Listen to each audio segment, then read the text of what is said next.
Hello, hello. I hope everyone is doing well. I hope everyone had a wonderful weekend. We have been joined by Wolfie right off the bat today. It's actually a nice day out. I've got the window open, and Wolfie is loving sitting in it here with this slight breeze coming through, and we watch all these little birds out in the yard. It's a bunch of those tiny, tiny ones. Hey, bitch.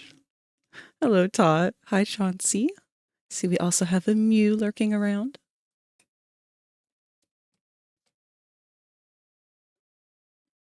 And Todd has brought the milk as usual. I'm getting mad because I am becoming a more regular milk drinker since converting my coffee recipe. I used to make coffee every day, and I was using the Dunkin' ground coffee because we have a good deal on it. You can get 2 pounds of it for like $10 or something like that, which is almost the price of 1 pound at the grocery store. But I found a miracle coffee recipe while trying to make some, what is it called? Dalgona? That doesn't sound right. Dalgona. Dalgona coffee is, if you're not familiar, I want to say it's Vietnamese.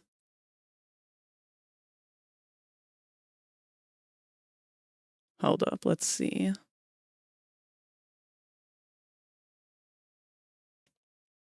Okay, no, it's Korean.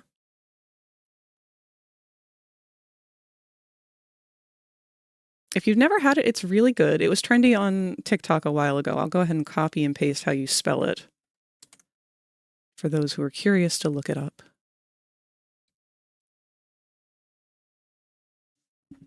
Yeah, it is Korean. But what you do is you take instant coffee powder and sugar and a little bit of water, and you whip it really, really, really fast. And it turns into this like really thick foam. And you just kind of plop that on top of your milk, and you're good to go. I prefer to mix it up because it is actually very, very strong. And I found out the hard way the first time that I made it that a little bit of instant coffee goes a long way, because I had like tremors afterwards. Like, you know how that ADHD thing works where you get too much caffeine? And so instead of just being anxious, now you're anxious but fast. It was that experience. But it's very concentrated in flavor. It tastes very, very good. I don't make that anymore just because I don't like the process of whipping it. But I do very much like the instant coffee that I bought last time I tried to make that stuff. I had used the Nescafe before, which is kind of just some really generic, for lack of better word, crappy coffee. It did the job, but it was what you would expect. And this time, because they were out, I had no choice but to buy the expensive stuff. It's like the instant Starbucks coffee, and it comes in this little tubular tin. Tubular as in the shape, not describing its level of coolness.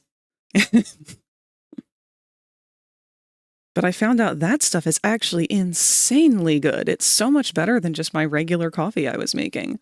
And it's so much faster to make. Before, I would make my coffee the night before and let it sit in the fridge so I could have iced coffee. And it was my usual concoction of AeroPressed coffee with creamer and blah, blah, blah. However, I decided to doctor it out. Sometimes I'd make caramel stuff. Sometimes I'd do chocolate, mocha, peppermint stuff. But with this, I just take a cup of milk, a little bit of creamer, a scoop of powder, mix it up, and we're good to go. It tastes so fucking good. Need to try instant coffee. Try the Starbucks kind. Actually, no. Try the Nescafe kind, and then try the Starbucks kind, and then you'll appreciate the Starbucks kind.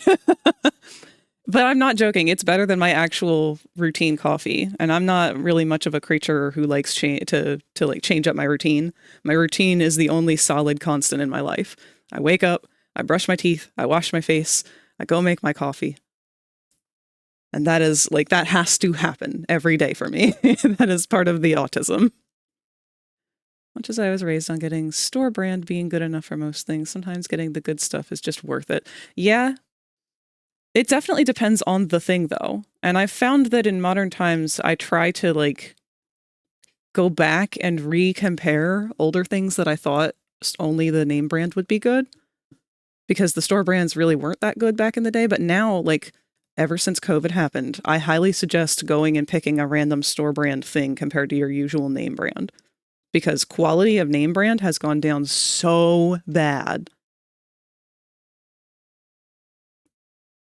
I don't know how many of you are fans of the game Grumps, but they did on one of their Grumps sessions blind taste tests to see if they could tell the difference between store brand and name brand. And they brought up very similar points, especially with things like Eggo waffles. The Eggos that we're eating now are not the same as the Eggo that we had as kids. But companies are kind of relying on us to not fact check that or ever compare and just be creatures of habit. Used to generic store brand everything already. Yeah, me too, for the most part. There are very few things that I won't budge on it. Cream cheese is one of them. I will not touch cream cheese if it's store brand because it's just nasty. The best brand of cream cheese is Philadelphia. Cereal, though? It doesn't fucking matter what the brand of the cereal is. All cereal is the same. Pretty much always got store brand everything, so that's why I got used to it. Yep, us too. There were certain things that we didn't get store brand on, like Hershey syrup for a long time was one that we stuck with name brand just because we really, really liked Hershey syrup for some reason.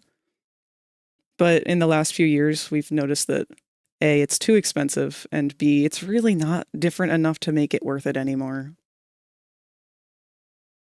Just get store brand, and if I don't like the store brand, then I consider trying a name brand. Yeah. It's a good way to go about it. We've actually made the commitment finally to try different store brands of toilet paper. And man, that's a rough one. Having to switch up toilet paper brands. If you are used to a certain element of comfort, there's a lot of them that advertise that they have it and don't. There's also a lot of like keywords that they like to use that don't always mean the same thing.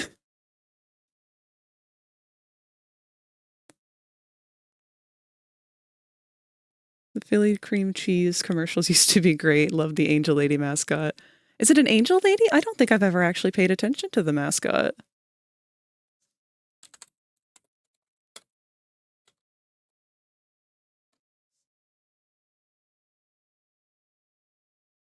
I looked up Philly cream cheese mascot and all I'm getting pictures of is Gritty. There was a miscommunication here with Google.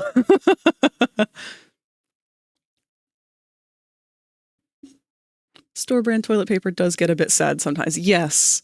So, and also the word strong, I feel, is something that we really need to redefine with toilet paper, because brands like to use the word strong as in it's not so thin that your fingers are going to punch through it straight into your butthole, which is a good thing. But also when they say strong, that usually is synonymous for feels like actual crumpled paper between your ass cheeks. Like there's usually no in between anymore when they say the word strong. It's like, yeah, it's just paper at that point.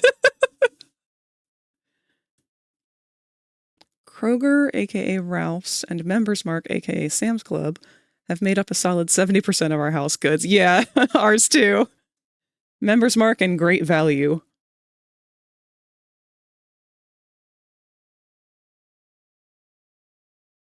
It's funny, I don't think we have a Kroger or a Ralph's. There we go. Contained link to ancient commercials. If you want, Mime, you can post it over in the frag dump on the Discord server. I actually forgot to open that up before getting the stream set up here.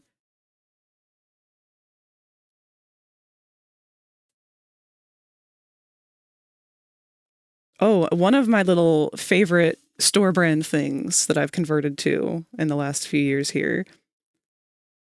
Don't waste your money on regular flavored goldfish anymore. For 2 reasons. 1, the price, and 2, the shape. Because Great Value has their own version of regular flavored goldfish, but they're not goldfish. They're fucking penguins. And they're so much cuter. They taste exactly the same, if not better, in my opinion. They're cheaper, and they're so much cuter. I wish they came in other flavors. If they came in pizza, it's over for everyone.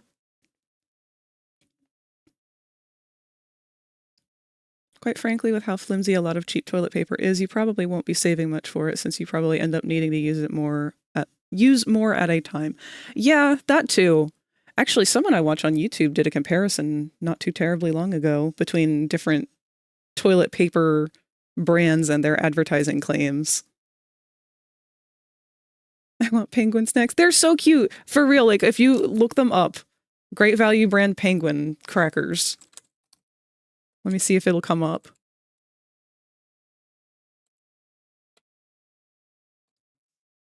Yeah, first results.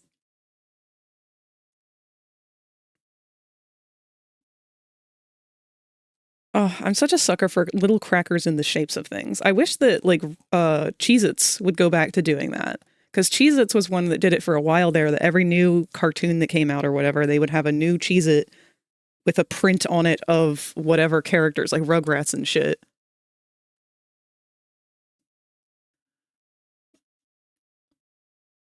They must have upped their game, because I remember getting store-brand goldfish as a kid and they weren't great. I always remember the name brand. Oh, wait. Always remember to get the name brand for is saltines. Oh, are store-brand saltines not good? I don't know if I've ever compared them. I don't eat a lot of saltines. Which is weird, because I am one of those people that does like crunchy and salty. Like, that is one of my absolute go-to 24/7 snacks. They weren't great. Aw.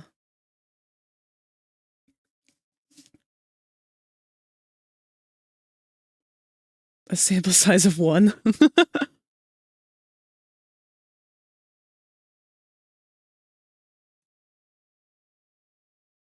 I was going to say, you usually use those in your bark, which, if you'll be making any of that this year, I would like to help out, or do so with you. We should both do different barks in exchange.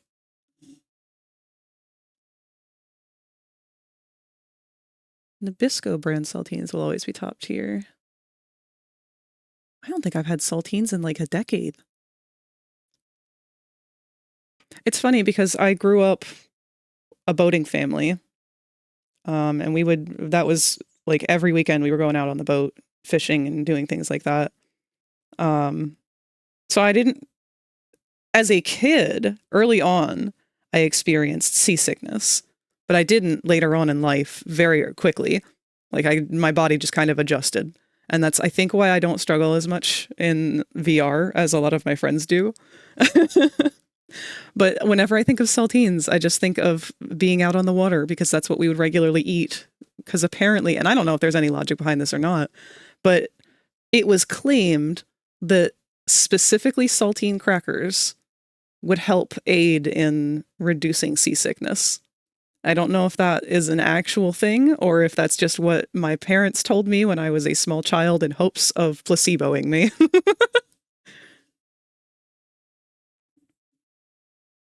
Mom makes toffee with saltines. I don't know why my brain was like sardines, because toffee with sardines sounds terrible.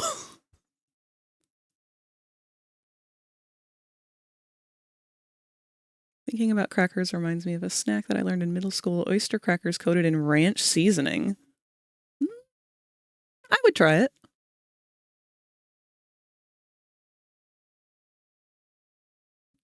Does anyone know why they're called oyster crackers? I always wondered that. I wish that we learned more cooking in school. Our school was very, at the end of the home ec era. I was lucky. I got to exchange my language course for a cooking course in high school.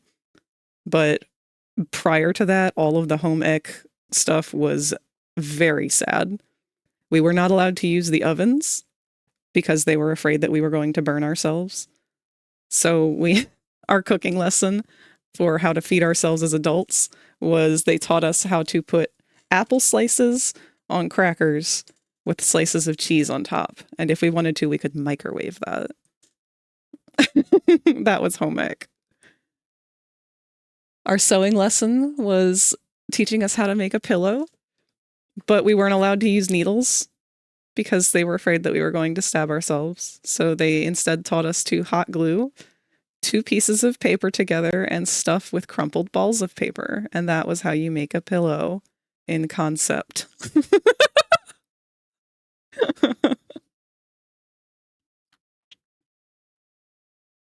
Per Google, because they are generally served with oyster stew or clam chowder. Okay, that makes sense. We had a home ec in middle school, made one recipe, broccoli and cheese. You don't remember that, Tot?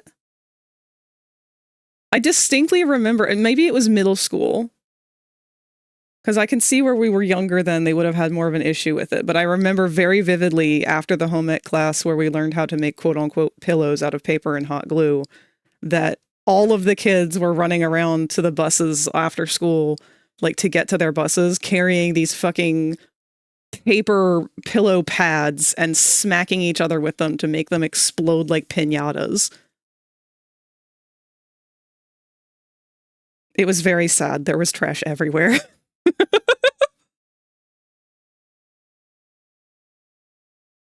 Oh, they also taught us how to write checks. And by that, I mean they gave us a template of a check and said that this is where you put this information. Anyway, now spend the rest of class coloring in and decorating your check. You don't remember this? Oh. I don't remember you being there for it, but I don't know if you would have been.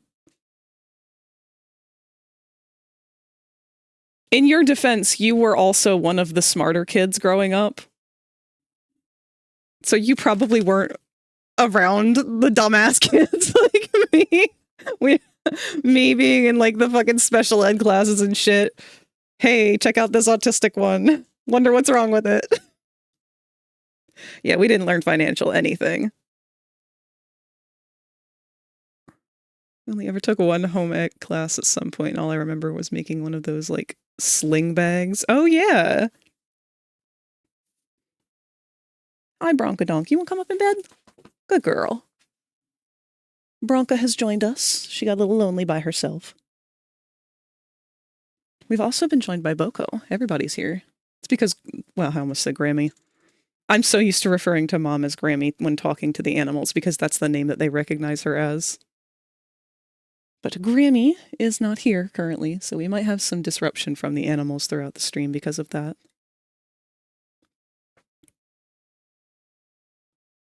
But it's been a really nice, chill, calm day. Everybody seems to just be content with the day. As am I. I'm still upset that we didn't learn how to do any kind of financial anything, though, because I am always embarrassed every time that I have to go to the bank as an adult of 30 years old, and I don't remember how to do certain things that feel like very basic bank things. And I get very anxious whenever I have to go up to the bank, like, kiosk thing, because my bank specifically, I don't know if this is all banks, but my bank doesn't have counters that you talk to people anymore. They've converted to this new system where, like, it's a wall of ATMs, but when you interact with the ATM, you have to wait for it to connect, and there's a person behind the wall of ATMs that you are on, like, a phone call with. It's like a extra threat security thing. So not only do I have the anxiety of having to interact with a machine that I've only interacted with like maybe a maximum of 5 times in my life, but I also have the anxiety of doing that while another person is present, only enough to see that I'm fucking things up. It's like the anxiety, like worst fears combined into one. Give Bonk and Bach love for me. I will give them love. Here's love for Bronk. And here's love for Bach. Bach doesn't want the love. He has rejected it. He's very upset that I have touched him while he's been trying to bird watch in the window. If it makes you feel any better, every time I've had to fill out a check, I literally Google how to do it. Same! Does anyone even do special, like, custom print checks anymore? Because that was the big thing. That was like, I was graduating high school once that was like almost completely phased out. So I didn't understand why they had us decorating our checks instead of actually like learning how to use them. Because it didn't seem like anybody had custom ordered fancy print picture checks anymore. Because no one really used checks anymore at that point, and still don't really.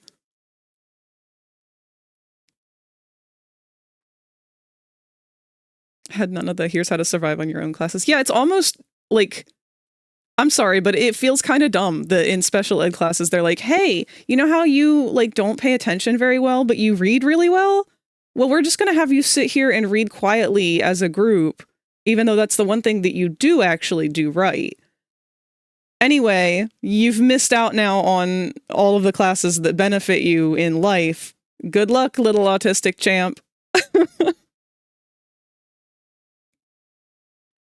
Might have puppies on them? Missed out on the custom print credit and debit cards. My bank doesn't do them, as far as I'm aware. Maybe they do if you're like a gold member or something, but I've never really looked into it. I haven't used one in... I haven't used one in only 3 years, but they do have puppies on them. Oh, over 3 years. Okay.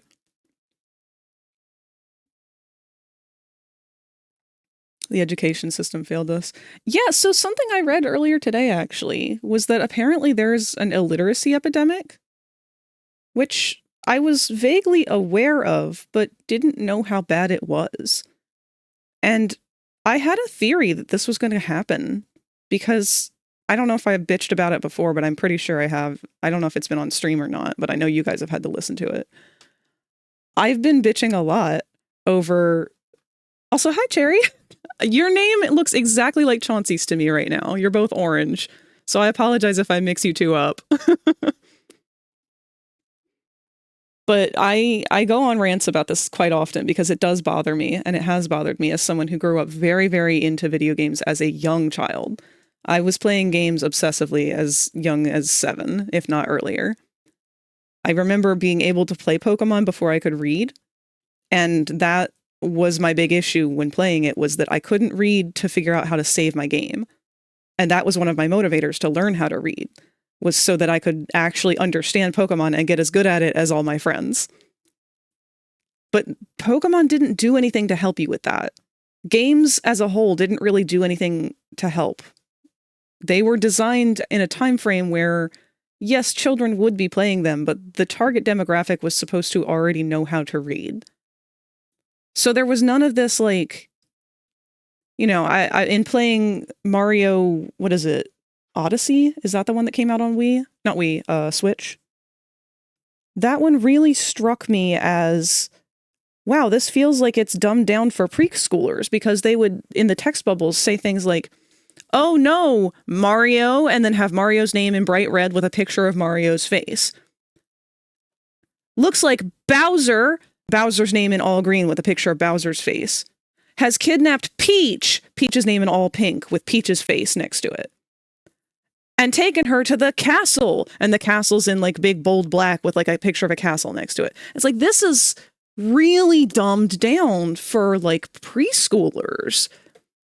And this is kind of a problem, to be honest, because now me, an adult, I don't even have to read to know what I have to do with this. There is no element of challenge. There is no anything that is making me have to use my brain or thought.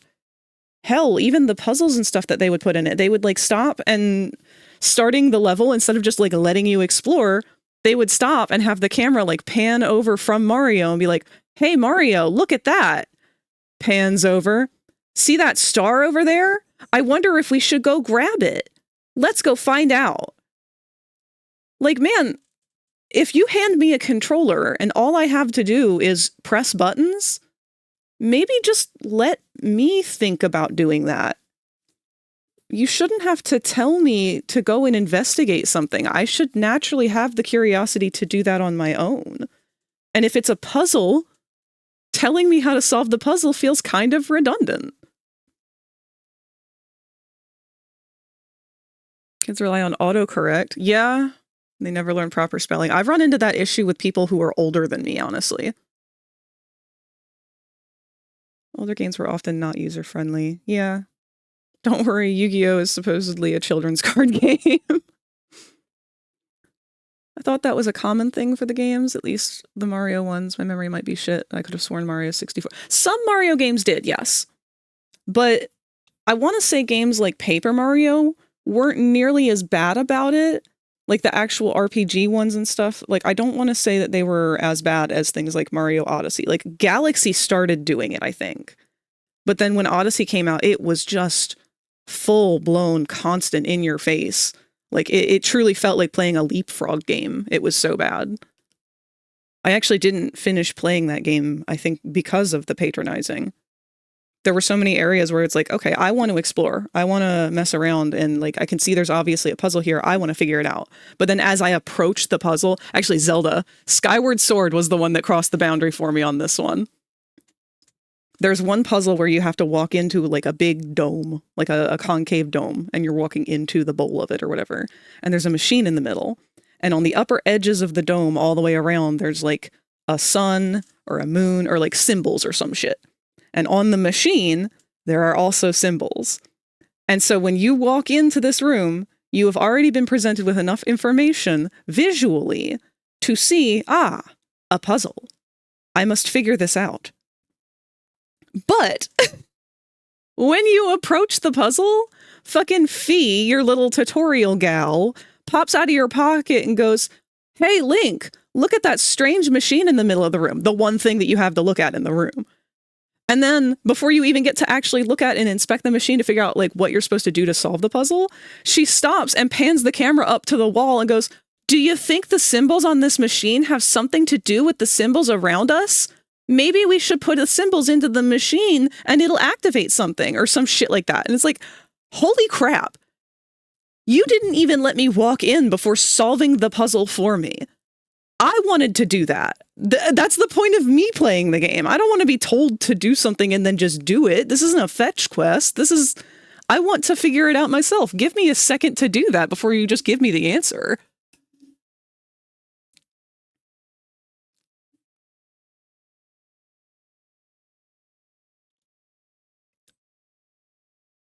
Hold on, I gotta scroll up because you guys have talked a little bit. Convinced most adults couldn't read Mirror Jade, the Ice Blade dragon's text, and understand what it does. Even Pokemon frustrates me with that. It's so many reasons. I'm hearing TikTok be the most recent blame for it right now. Honestly, I can't blame just TikTok. It's all media as a whole. Like the doom scrolling, the way that we've been conditioned since childhood because of the internet to just constantly be absorbing and letting go of new information. Just scroll, scroll, scroll.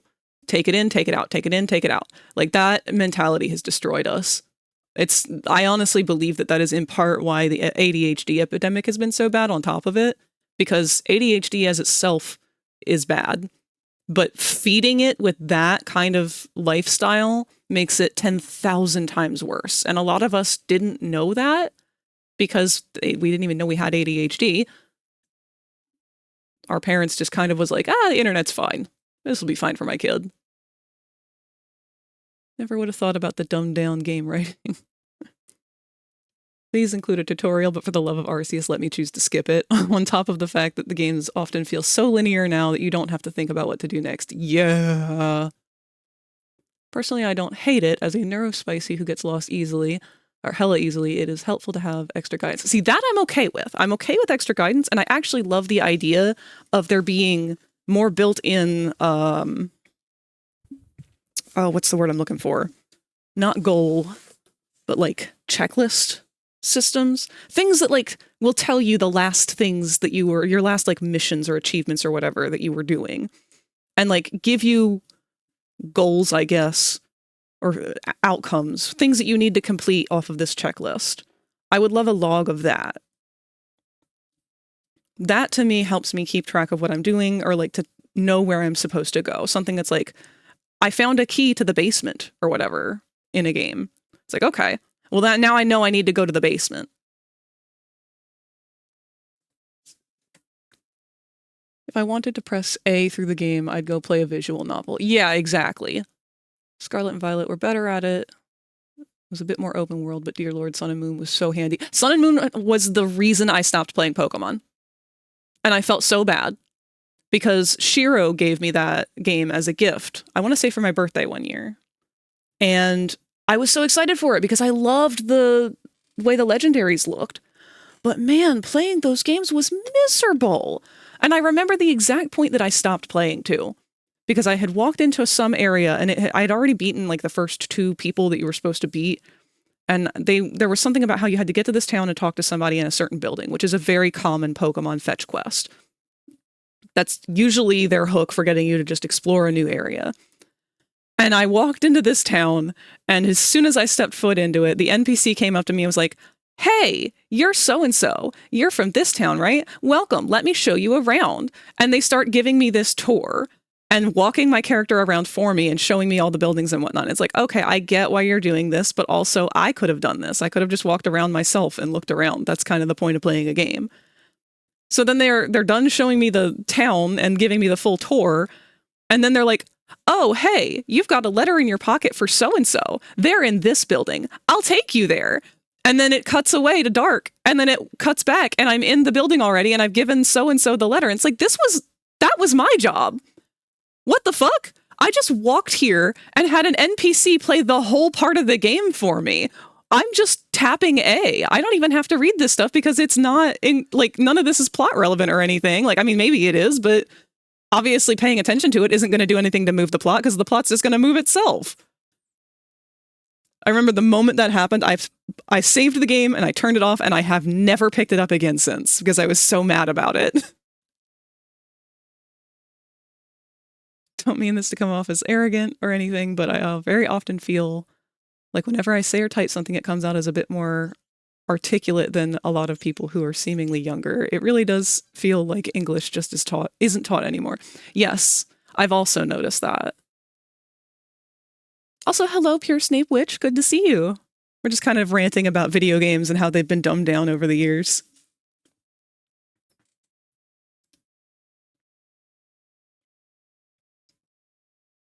No, I do feel that the same way a lot, Tot, because I don't know, as I was big into writing a lot growing up, and I would just write little stories for myself. I always wanted to do like my own comic and write my own stuff.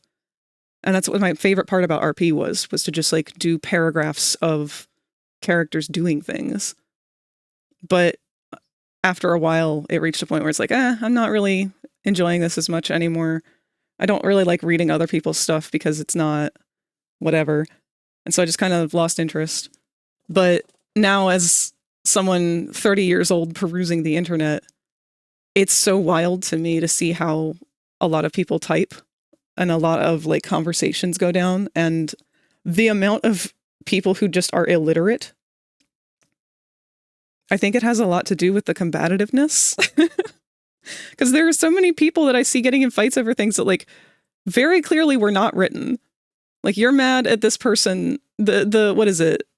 So you hate waffles guy is now a phrase going around on Blue Sky. Don't be the so you hate waffles if you make a post saying you like pancakes.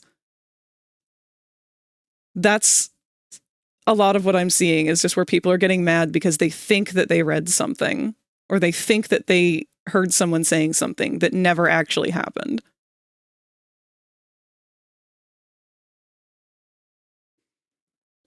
Maybe I'm just biased for Gen 3, but I miss... Oh, hold on, chat scrolling. Just going about as you'd assume. You come across a cave that's blocked off, but hey, this guy is in trouble, so you help him. He says thanks, lets you know that he has a boat that he doesn't mind bringing you somewhere with at the dock that you walked by earlier. Yeah, stuff like that was fun. Just make it happen naturally. See, you can't make it happen naturally, though, because if I talk to that NPC, I might get stuck having a boring conversation about fish. And I don't want to put up with that. while I'm also scrolling TikTok on my other hand. I don't want to have to think. I just want to hit buttons. Miss having the motivation to write. Lovely bad faith assumptions. Yeah. Trying to get back into reading, though. Picked up that book I mentioned last week and been rereading it. I've also been trying to convince myself to get back into reading, though mainly I want to focus on comics. I've got several books, manga and stuff that I've been wanting to read that I just keep putting off. One of them I've been putting off because the series isn't done, and I had gotten caught up on it originally, and it was taking, like, we're getting, like, one book of a year, and it was driving me crazy. So now I'm, like, 3 books behind. I also need to pick up the comics for Sonic, for the IDW stuff.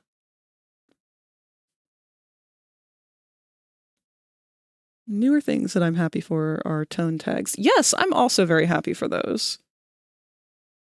They've been helpful. I don't use them a ton, but sometimes I really feel like I need to be clear that I'm just joking. Yes, yes, absolutely. And even then, I still feel like it's still weaponized sometimes.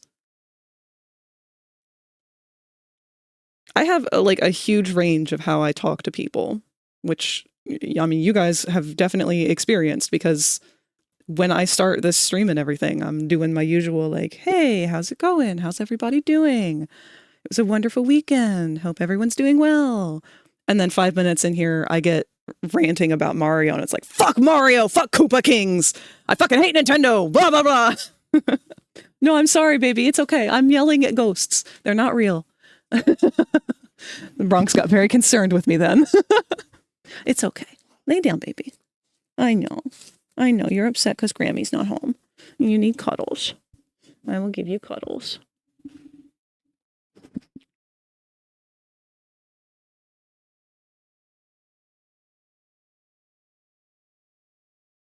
I did. I spooked the poor bonk. Can you give us some sniffies? Thank you.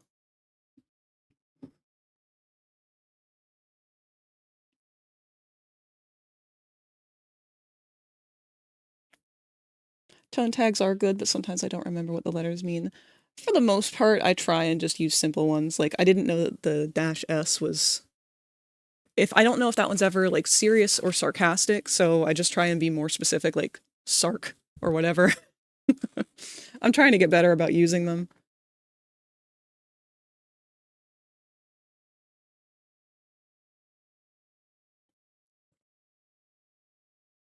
I feel bad because a lot of people think I'm an angry person because I complain a lot, but I just love complaining.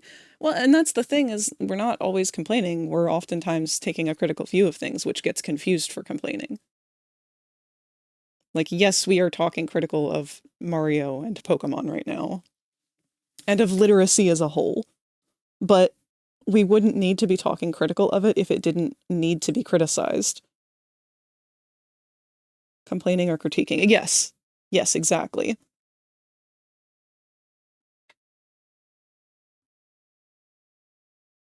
I feel like complaining is something that is done without purpose. Complaining is something that is done with the intent of just bitching. For the sake of bitching, you're not actually trying to make something better. You're not trying to point out discontent with something. You are just being irritated and allowing yourself to experience that irritate.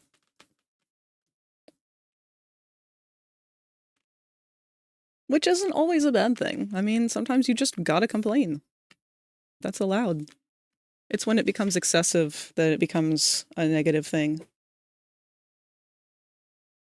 It's okay to complain.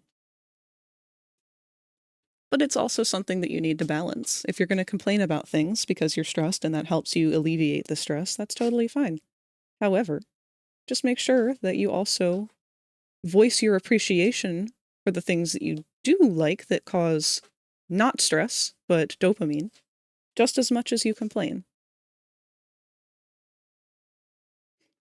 It's how we get ourselves into negative mindsets, by not keeping a balance over those things. It's very easy to become consumed and over-focused on negative.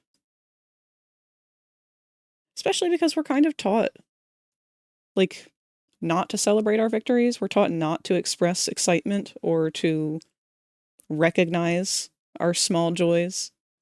There is unfortunately a lot of current glory in suffering that society has taught us to appreciate in a way that is unhealthy.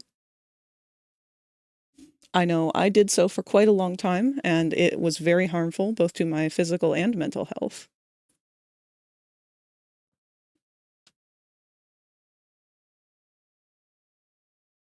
Complains and praise got a balance. Yeah, and it's not so much praise so much as just recognizing things.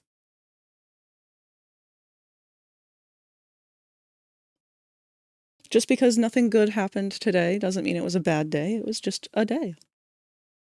And acknowledging that alone is a positive thing.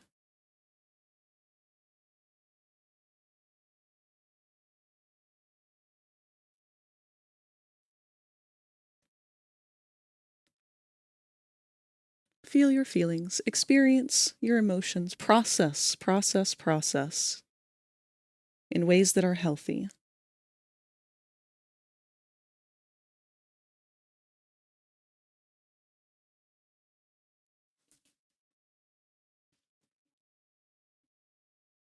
We don't have much time here before sunset is completely over. I have been given the wonderful treat of a beautiful view here. As the sun's been setting, it has turned everything outside pink, and I love that.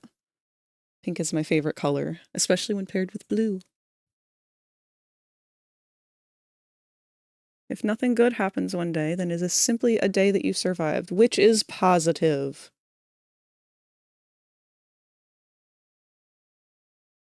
Sometimes survival is the best we can do. And that's all right.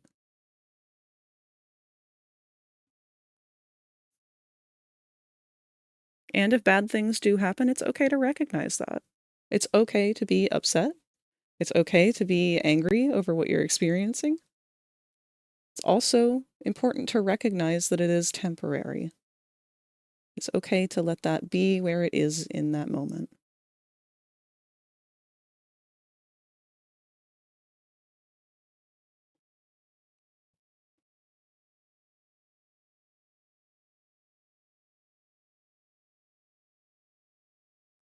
It's actually one of my favorite things. I haven't used it in a while, but I would love to recommend this to people because I don't know how many of you may or may not be familiar with it. But there is an app called Void Pets. Oop. I actually just opened it then, which you may have heard the theme song of.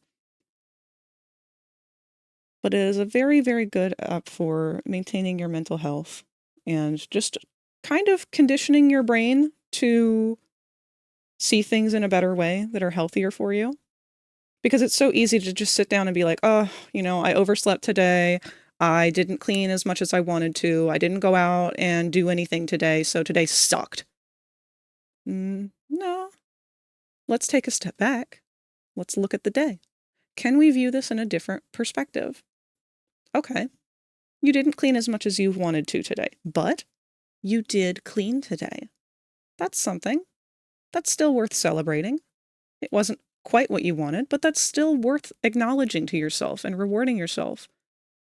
Recognizing that you made an effort. That's good. Sometimes we don't get that bare minimum, and we deserve that.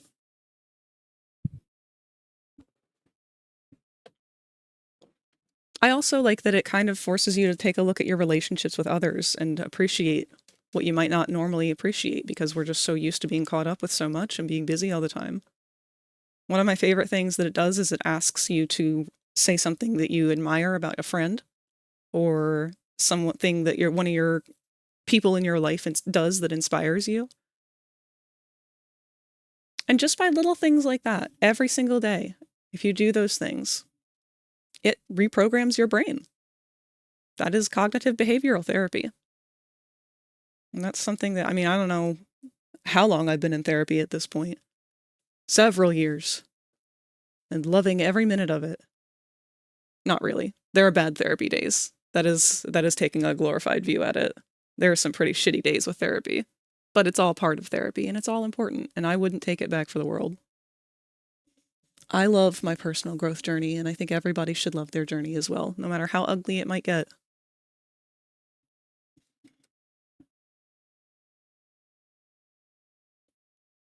Keep maxing out my pet capacity. I do too. You can buy things to expand it using their like crystal points or whatever.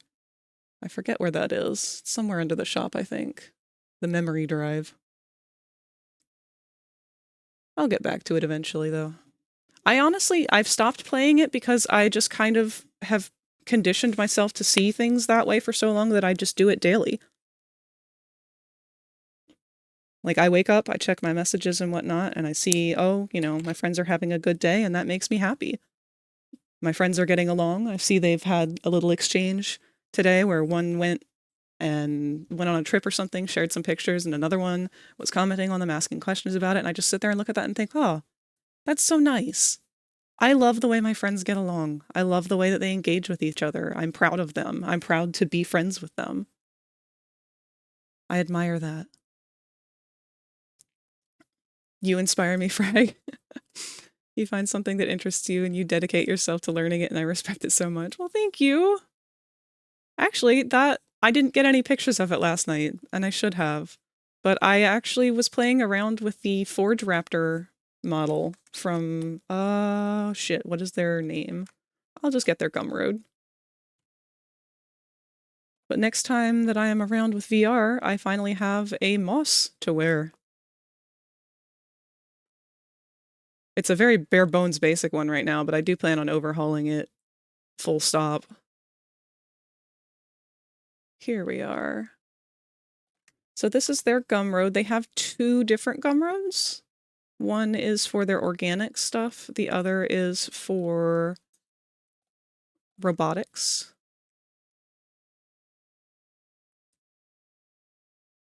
Let me get their other robot-y one.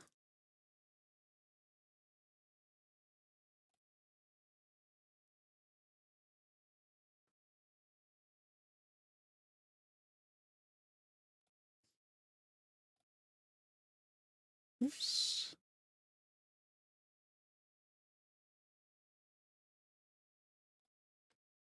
I want to say Drakeus is their other one.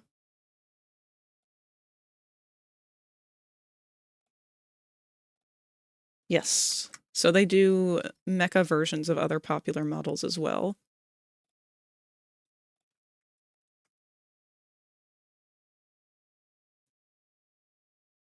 There we are. Yes, Mew was the one who gifted me the Raptor base. I am very, very thankful for that. It was amazing to work with. I do want to add a whole bunch to it. Literally the only upset I have with it whatsoever is that every Fizzbone is on its own individual script. This thing has like 21 to 23 Fizzbone scripts. Very not optimized in that sense. But no biggie. That's something that I can easily work with to do what I need it to do. And in the long run, if I really want to put in the elbow grease, I can get it to be everything I want it to be. And I am very happy with it. It was fun to play with over the weekend, and I have been having a lot of fun just kind of seeing what I can do with it. I will also, on that note, because we're about to switch over and do some art, I'm not sure if I'll be streaming on Thursday this week. So Thursday, as you all know already, is Spooky Day. That is Halloween. And around here, we don't get a lot of trick-or-treaters. But unfortunately, we also do not get them at the usual time frame. So the ones that we do get show up anywhere from, like, I don't know, 5 o'clock in the afternoon to 10 o'clock at night. Actually, earlier. So throughout the day, I'm kind of at the door, just sort of giving away candy once every, like, 2 hours. So I just kind of want to be around for that. You can parent them to empty objects and it'll act as a proper root bone? Oh, I did not know that.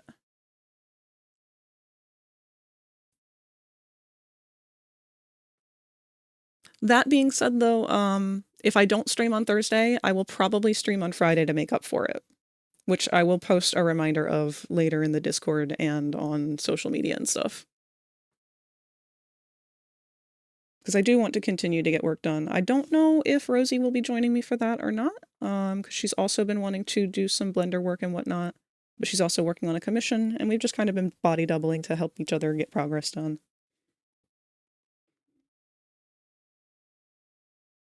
Looks like our sun is finally setting. And I'm going to go ahead and get things switched up a little bit so that we can do some art. You will have to deal with me adjusting the tablet a bit because I have moved it all over the place. Let's pull the tablet out and go on over to our regular layout. Now I forgot to check the layout this morning, so who knows what we're going to see over here.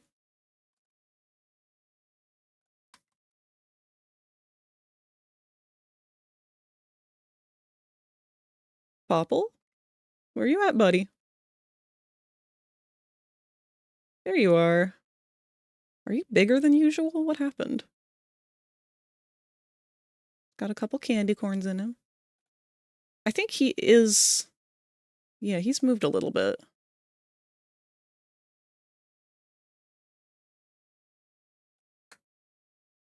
Maybe? Where are your colliders?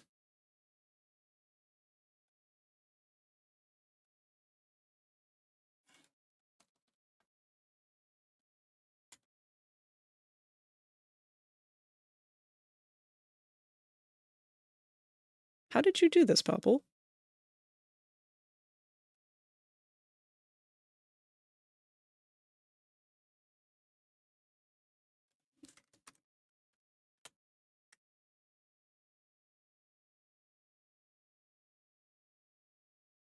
I'm not entirely sure how he did this. He's slightly bigger than he normally would be, but the colliders haven't moved much, so I'm just gonna leave him there, I guess.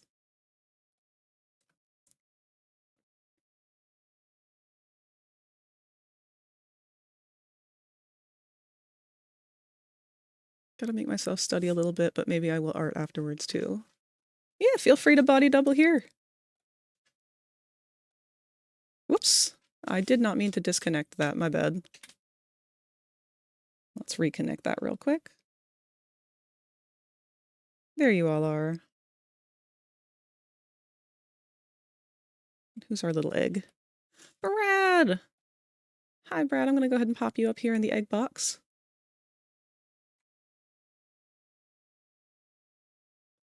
Okay. Yes, hi, Bronx. I can tell Bronx is already starting to get a little antsy. All right. Speaking of body doubling, I might need you to reteach me how to do an FBX swap. It's been a little too long. Oh yeah, that's an easy thing to do. I can help walk you through that. No time flat. Actually, I just opened up Unity yesterday to mess around with that FragRaptor, and boy howdy, I tell you, I don't miss Unity at all.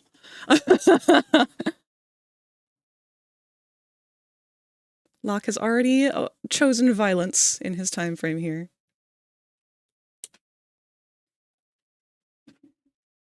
All right, Miss Wolf. The sun has just about set, so I think I'm going to go ahead and close my window, baby. Or at least lower it a little bit so that you guys aren't going to be as much of a nuisance.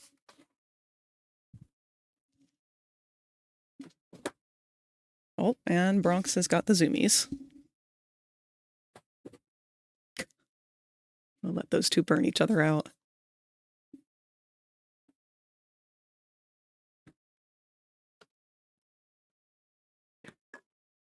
Closing the window entirely because it's going to get real chilly real fast if I don't.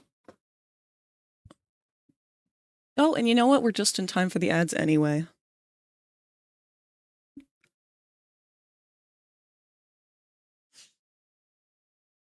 Halloween party's in about an hour, so I can chill for a bit longer. Yay.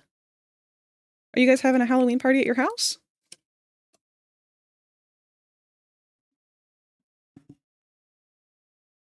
Here we are, a little bit closer. I always feel like I draw way too close to the screen. Swiggity swooty, I'm in your server. Hi, Spooka. I'll be able to hop back over there in just a minute. I'll wait till the ads are kind of on their way a little bit more.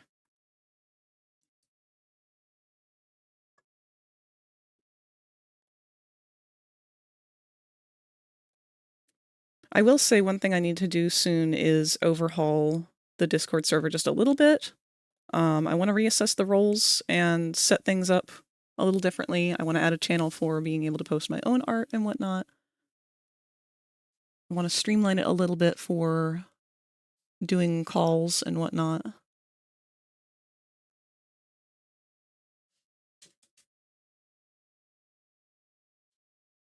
And there goes Bronx.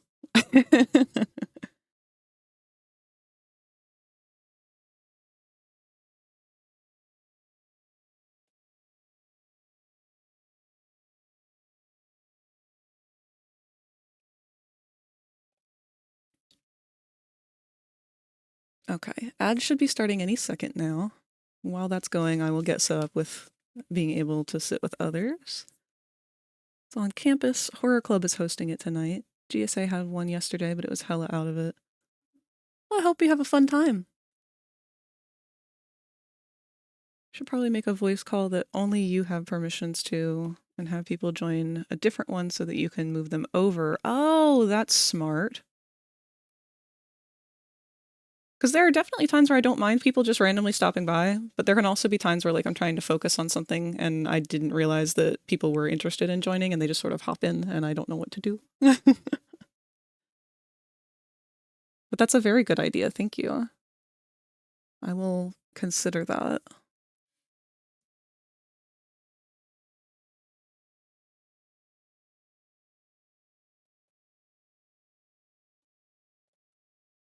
We have a spooka, but your mic is not working. Oh, wow. Hold on, I gotta grab the thing. Discord, can you please give me the correct mic? It has given you the correct mic. Locke, why can I not hear you? I don't think you're the correct speaker. No, you're just very, very quiet. Oh no. Although that might be my mixers. Let's take a look here.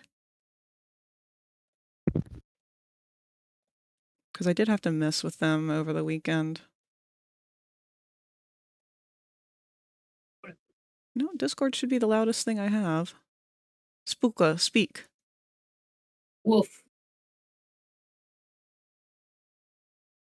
Why do I have two Discords?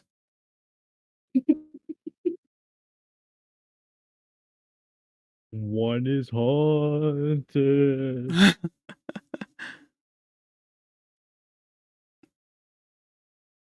Okay. I think that's all right for now. My usual ball pit crew and everything, you guys should be able to come and go as you please. There's probably not going to be any problems with that. If you can't, I guess let me know. Some roles have been changed around because I've been trying to work on that stuff, but if someone's role got removed by accident, I apologize. None of it's ever on purpose. I'm just trying to fix things up. And I don't know a lot of what I'm doing. Let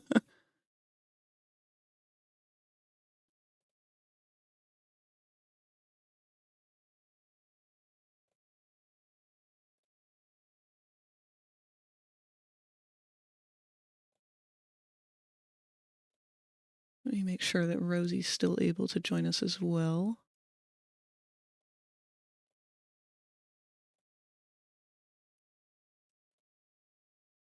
I always get confused because she's got separate accounts.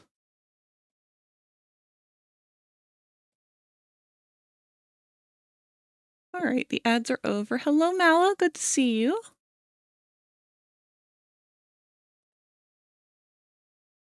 Ah, that might be why the animals were going crazy. I believe Mom might be home now.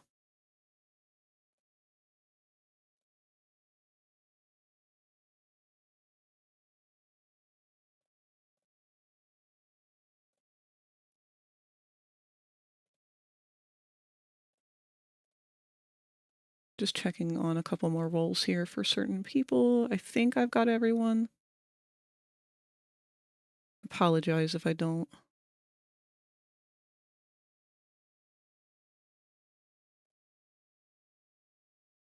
Cats got into a fight earlier, and I can hear my nephew in the other room mimicking the cat noises. You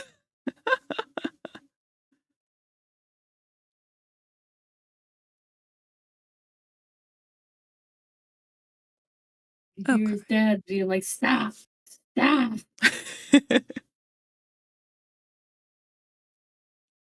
Cats make some of the most like brutal sounds though, especially when they're fighting. They act like they're being murdered. It's terrifying. Okay, I have a quick question for all of y'all. You know how I'm an absolute whore for mascot horrors, right? Mm-hmm. Well, a new one's come out called Finding Frankie. Are you familiar with it? I have not heard of this. I think it's being advertised as not for children, and I sure hope so. Because it is quite bloody. I'll find a picture of what it kind of looks like aesthetic-wise. But people have been describing it as like Poppy Playtime meets Fall Guys. The entire concept is, you remember those game shows that we always watched as kids? About other kids going through like pits of slime and climbing walls of like padded foam and shit. Yeah.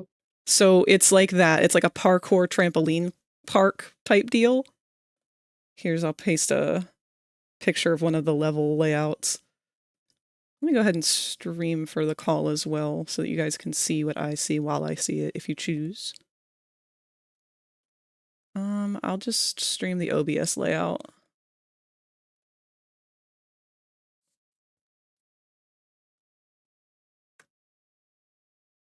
Okay. But the gameplay itself seems to be very parkour-esque, very Fall Guys, blah blah blah. It is so fun looking to play. Like, it's fast-paced, it's fun, it's bouncy, but the thing that I love most about it is the goddamn music. The music is so crunchy good. There's like a boss fight song, and I want to see if I can find it real quick on Spotify.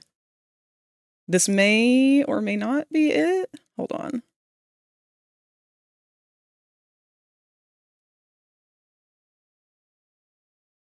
Okay, no, that's definitely not it.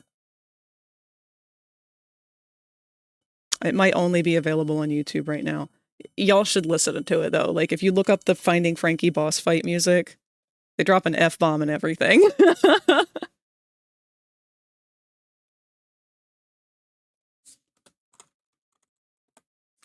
My only hang up with it though is I don't know if they actually got Kane's voice actor or not to play this mascot character from the Amazing Digital Circus.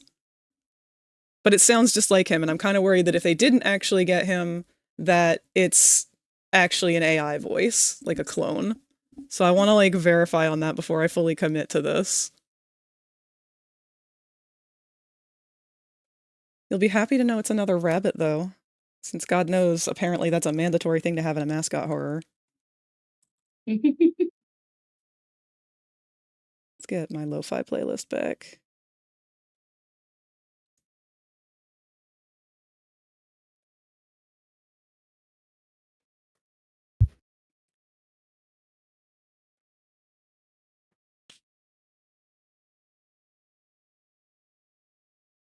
I mean, yeah, we love our rabbits. He's got a really cute 2D design, like they always do. The 2D art's actually very cute. Let's see if I can find a picture of it. There's another one who's like the obvious Tumblr sexy man mascot. He's got like a telephone for a head.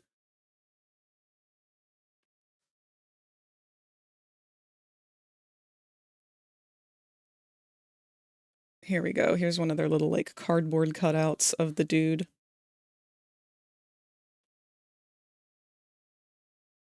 And he's got like a creepy form and a slightly less creepy form.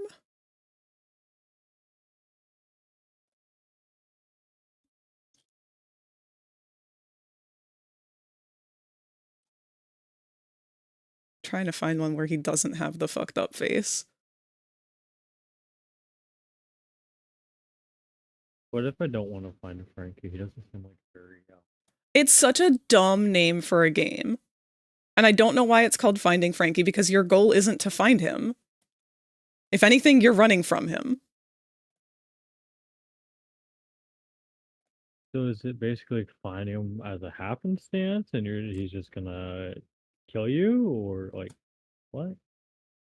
From what I understand, he is the consequence of falling from the parkour stages. Like if you fall into the quote unquote out of bounds areas, he like shows up to eat you. But he's also the final boss. But he's also the game show host. So I'm a little confused. I think there's 2 of them. I'm gonna have to play it or something on stream. We'll all figure it out together. I don't know how much it is right now.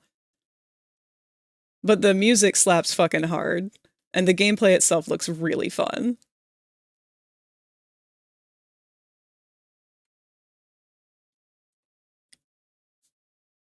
Yeah, I can't find a picture of him without the fucky face.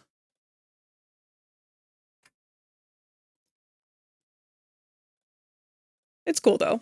It's very well executed from the looks of it. It looks like it was very heavily tested, because there's, my usual complaint about like Poppy Playtime is how I feel punished for not being able to use the grab pack for its full function.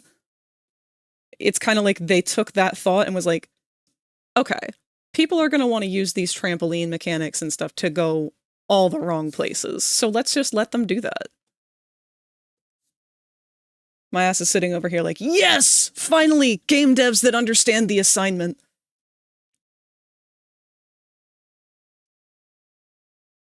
Oh, let's do some scribbling though. My hands are super shaky today and I don't know why.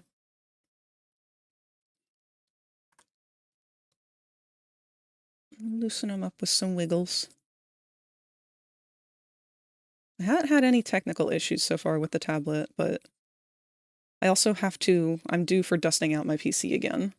So we're probably going to end up having some issues regardless.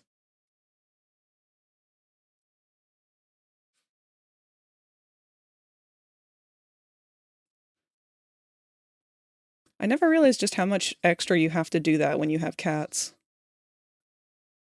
Get those squiggles. It's more so just to like get my hand used to actually moving. Because when I work on Blender stuff, it's all with the mouse. There's not a lot of wrist movement, but when I do any kind of like drawing, it's a full shoulder, full wrist. Just trying to use every muscle I've got.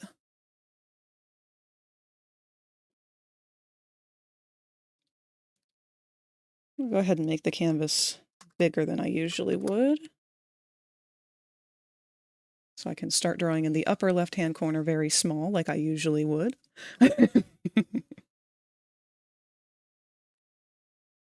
I've been wanting to brain rot so bad with so many different things, and I just haven't really had the inspiration to.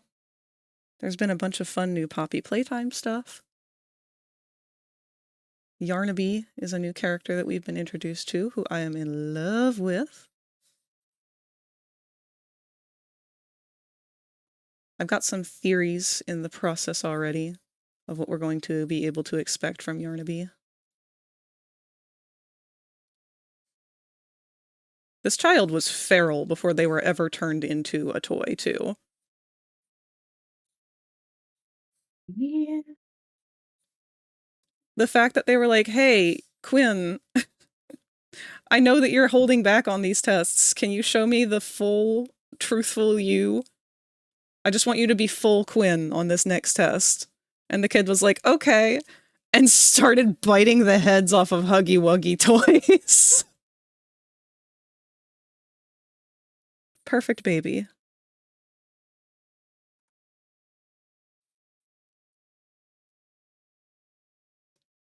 I thought about doing emotes for Poppy stuff, but I don't know. I feel like the interest was predominantly on the smiling critters. And they just don't really excite me as much right now.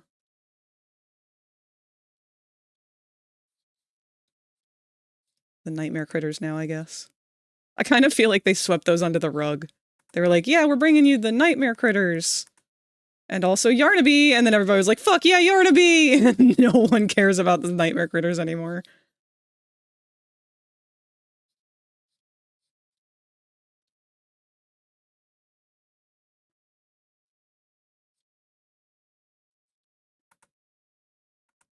I saw Lucas. I don't know what they actually like what their name is, but that's I think their Twitter name has already made a very, very good Yarnaby model. Obviously for animation, I don't think it could be converted easily to VR chat stuff. It looks fantastic though.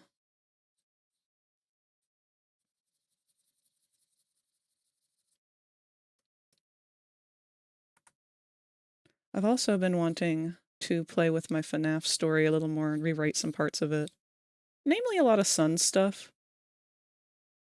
I was kind of thinking about Michael too. I never really got to flesh him out the way that I wanted.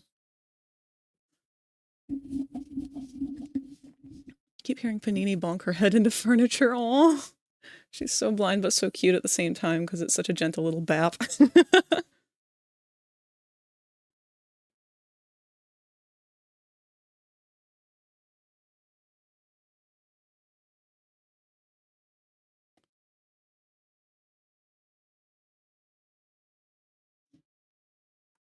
The hard part with Yarnaby is I want to play with the shapes of the yarn on their heads so much.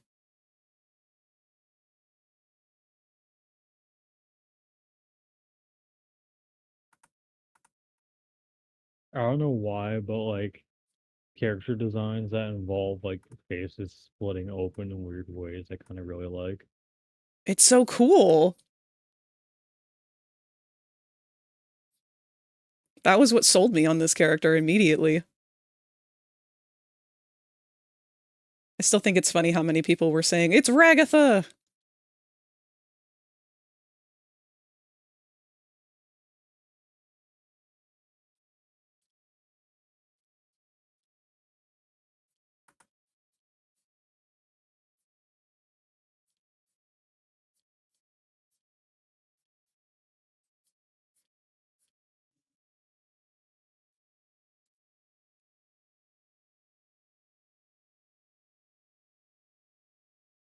I really hope that they have a floppy tongue.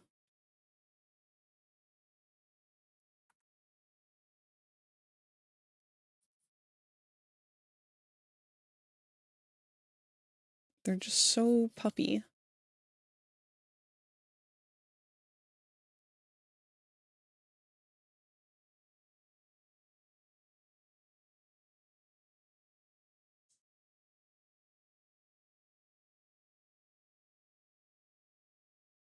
Man, my hands are definitely in a stiff spot. My wrist in particular has been killing me lately. I've had Lucifer brain for the past week. I've been trying so hard to get into has-been stuff. I really have. Like, I want to. I keep looking at it thinking, I want to geek over this, but it's just not really been happening. Honestly, I feel like Helva Boss did a bit better than has been. This is a personal opinion. I don't actually know statistics or anything, but Yeah, I connect with it better. I guess we are getting a new episode of that at the end of the month.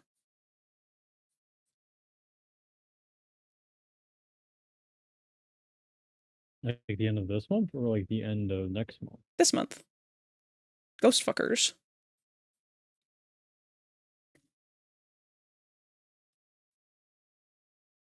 Right, that's in a day. Huh? In 2 days. 2 days? Oh wait, we have the 31st this month, don't we? Yeah. Yeah. Okay, still, it's in 2 days. Okay, at the end of the month when it comes to like developmental stuff, that usually means the last day of the month. Yeah, I kind of figured as such, but it's still like very close. All the more to be excited for.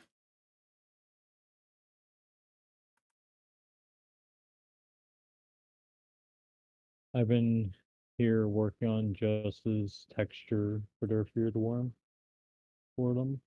Oh yeah, I never got to see it in the light. Well, they're gonna do the emissions themselves. I'm gonna teach them how to do that, but because I don't know where they want the glowy bits, but they basically told me like the color palette they wanted, so I kind of just flopped that on a fjord worm real quick. I need to make a fjord worm for myself now. There You're more than welcome to.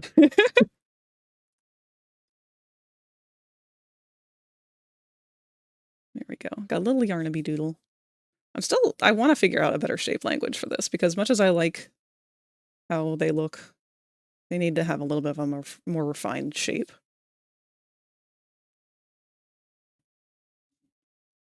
I feel like they would just like have that tongue hang out all the time. Oh, they don't have a tongue though, do they?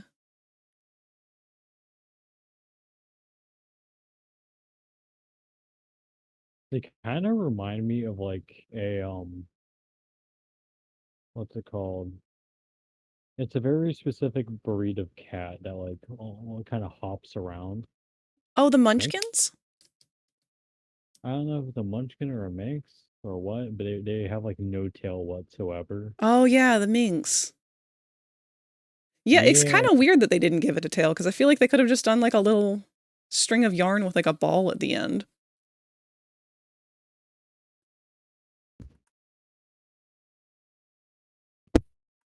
I imagine a tail can be a yo-yo. Oh, that'd be cute.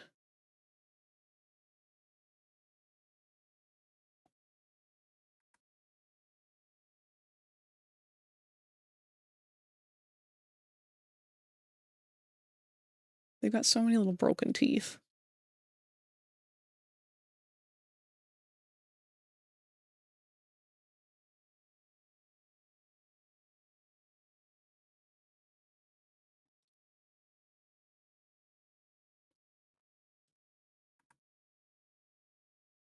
Interesting thought. Yeah.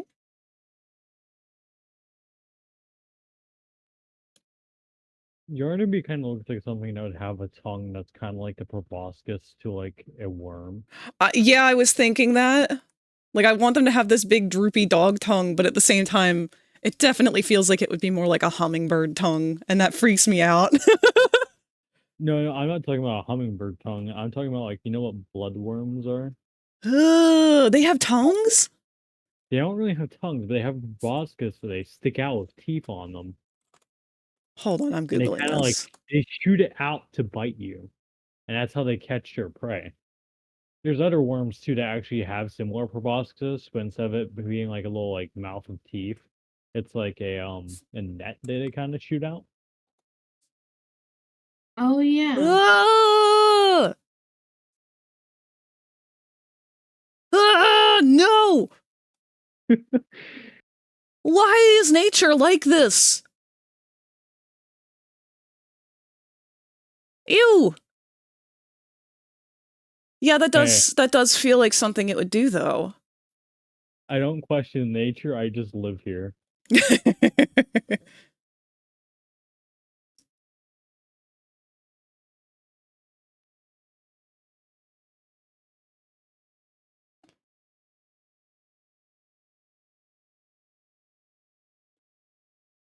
just love how dog brain coded this character design is.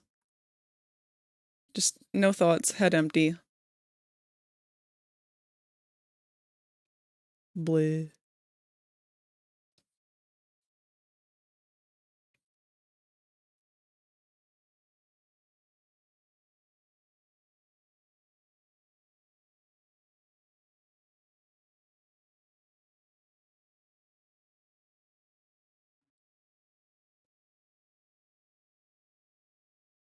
I've been kind of seeing it with this like hunchback type deal.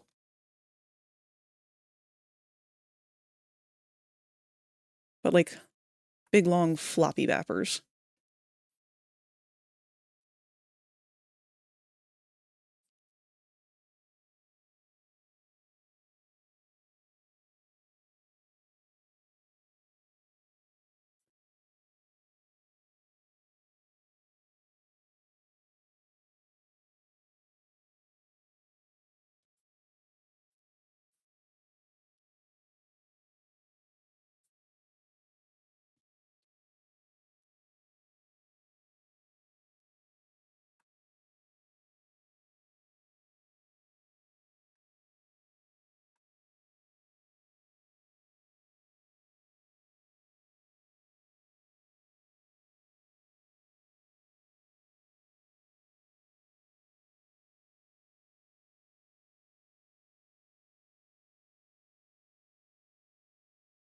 Kind of reminds me of a squonk for some other reason. A squonk?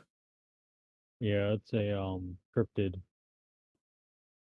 A squonk? I've never heard of Yeah, that. North American cryptid. Now I'm gonna have to look that up. They kind of just have stiff legs, and they don't have like kneecaps, so they can't really bend their legs. And they just cry all the time. That's all they do.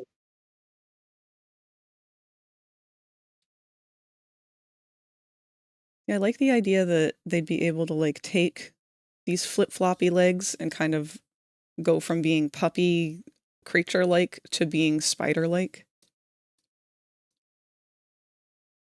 Oh, Chauncey's heard one of those things. It's like double jointed. Or no jointed. Joints, what are those?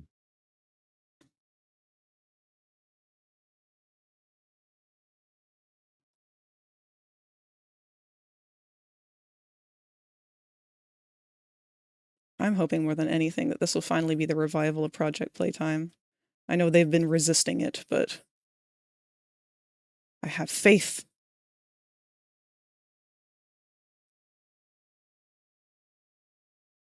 I am tempted to take my long ass cord for my headset, for my headphones, and move over to my bed, but see if I can yell across the room at my mic. Duke, I'm sorry to say this, but I don't think that's happening. It's gonna get to a point where you're not gonna be yelling anymore, and it's just gonna be sad.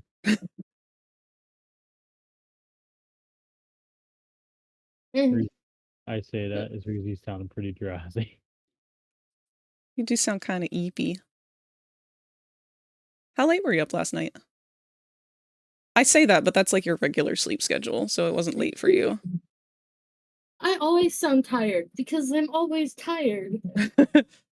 I always tired. I'm locked. Locke, I will gnaw on your tail. No.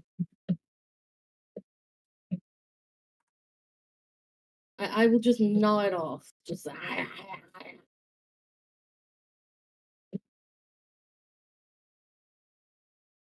Look at this precious little bean. I love them.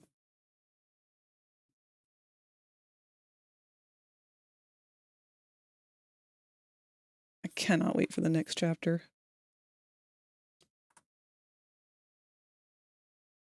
I wish one of these like horror mascot like game developers and whatever else would try using like a praying mantis mandibles in one of their Ooh, designs. that would be cool. I think that would be scary if done right. I always kind of wanted to try and do some kind of horror mascot thing, but I always feel like all the ideas have kind of already been done. At least all, like, the expected ones.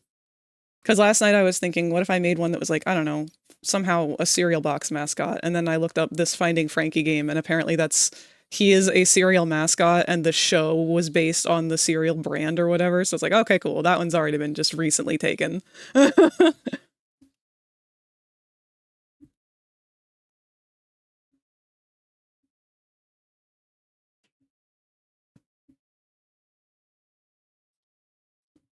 Like, I don't know what I could do for...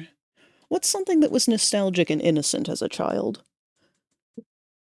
I feel like Kinito Pet's already done the Bonsai Buddy thing. What about the wheel spinning thing? The wheel spinning thing? Oh, you Yeah, mean you like the know, thing that would do like spirographs? no, it's like a it's like a wheel, like kind of like one of those lottery wheels, but it spins around and then it's like cow goes moo. Oh, yeah. The only thing I've seen that one in is Amanda the Adventurer has used that for one of its puzzles. But I don't think it did anything else with it. We've had Furby horror games. Like it could just be some kind of wheel that ends up turning into an eldritch abomination. Satan says,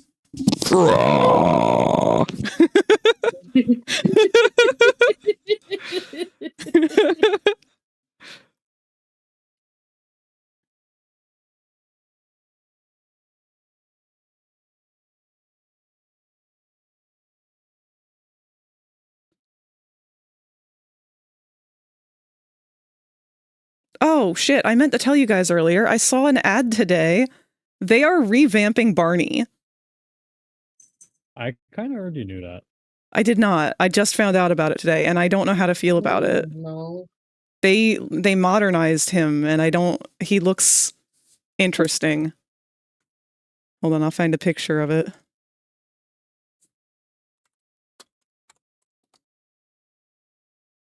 I am aiming my mic doing this. Still see my screen. Can't see the chat. You are very much in the distance. Wait, that's very much in the distance? Not very much in the distance. Come on. So this is modern Barney. No. Oh god. Once I get seated, I'm gonna have to look. No. I hate it. No, dear God, why?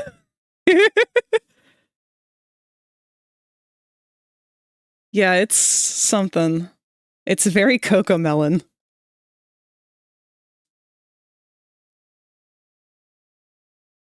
I don't know what feels so off about it, too. Like, hold on, let me get a side-by-side.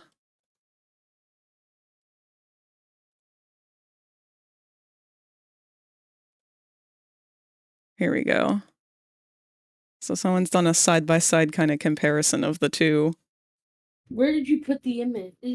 I'm streaming it. Oh no! Yeah, there's the other one. I think it's just the uncanny valley effect is worsening. I don't like him with colored irises. I hate him. They still have the plush costume look. Yeah, they kept him kind of like fuzzy. Like he looks like he's still made out of fleece. Somehow, I like the one on the left better. Yeah, it's almost like this one is more approachable somehow. And it's got the creepier grin too. I don't understand. The eyes seem friendlier. I don't know. The eyes actually have more life to them than this one. This one feels dead inside. Like,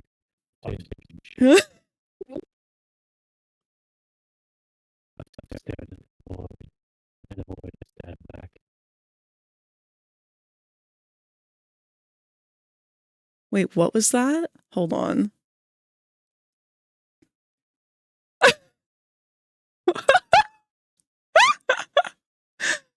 Okay, so I found this image and it came with the quote. Barney, the purple dinosaur, is back, and right-wing trolls are terrified he's gone woke.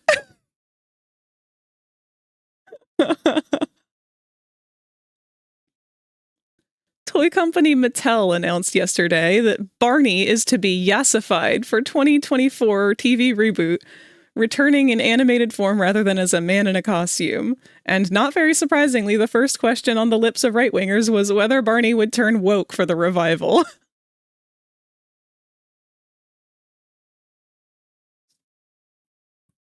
You know, that used to be a ha-ha joke type thing, and now that's actually a fear of theirs? It's so sad.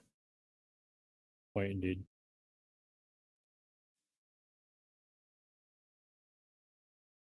Man, Barney's gone through some appearances, that's for sure.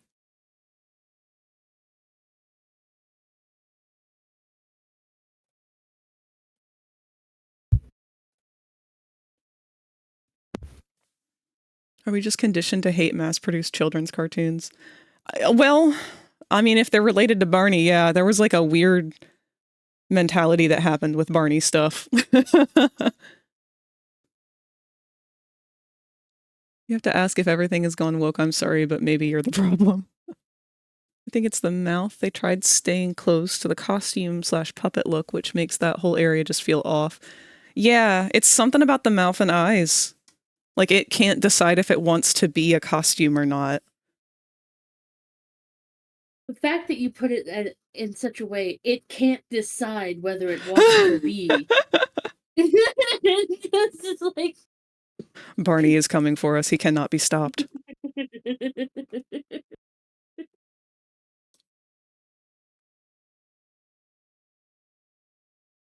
Y'all could probably hear my mattress making all sorts of goddamn ungodly sounds. I don't think I've heard it, but I've also got like some background sounds going on in the spooky music.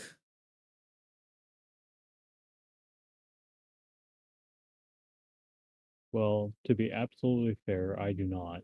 And I have not heard the whole thing, so I think you're good. Okay.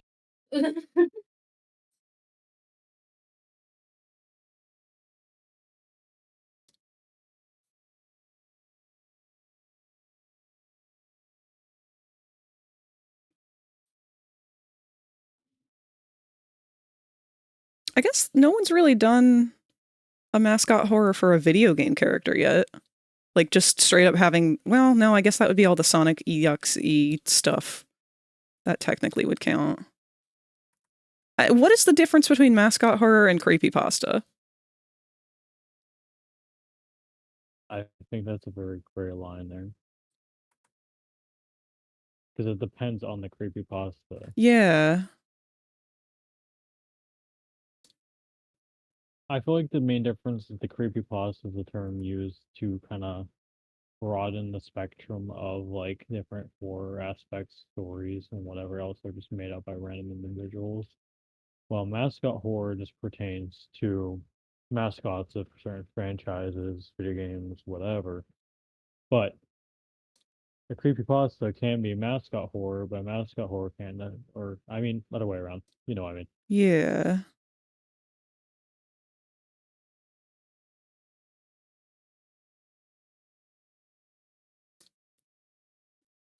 I remember as kids trying to think of like things that we really wanted to happen. A big one that me and my cousin were obsessed with was the idea of making Pokemon real, like with holograms, which I kind of guess was what Yu-Gi-Oh sort of was in the cartoon.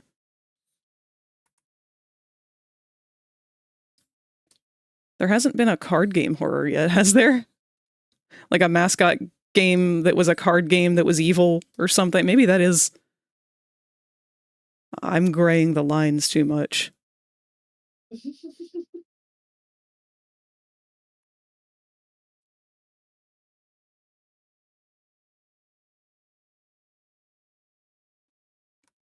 There's been like parodies and joke things like that where the cards were evil, summoned real monsters.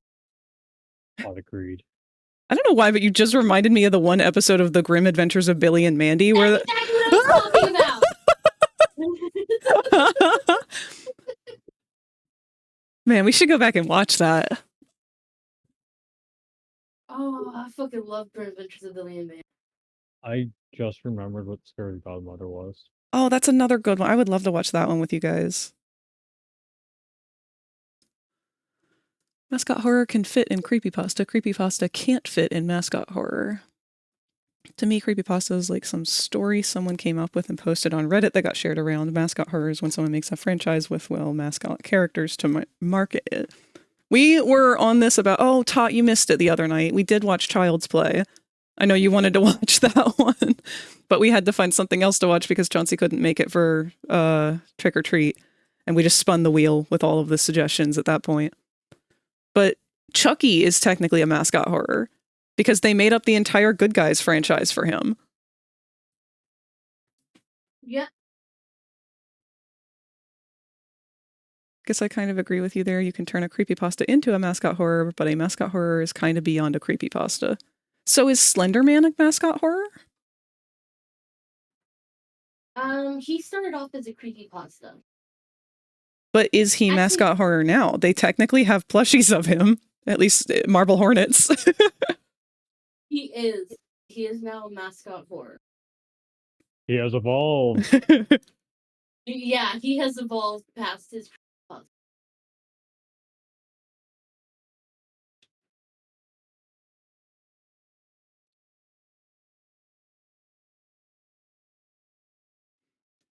Madge. Started as a creepypasta, and I'd call him a mascot at this point. He's kind of like the mascot of creepypasta.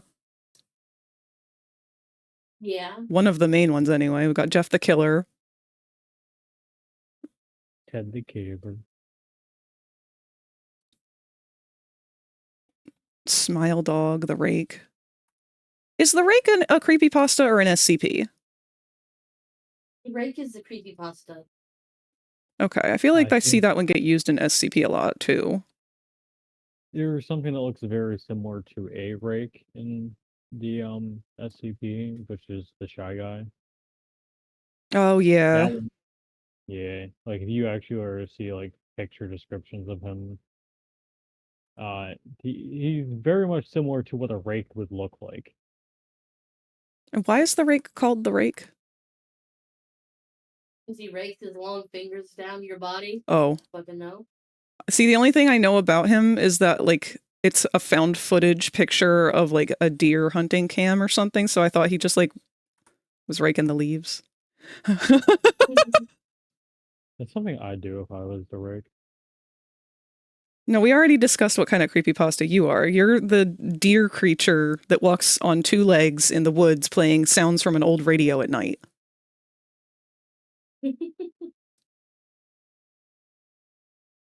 Radio Cheddar, my favorite.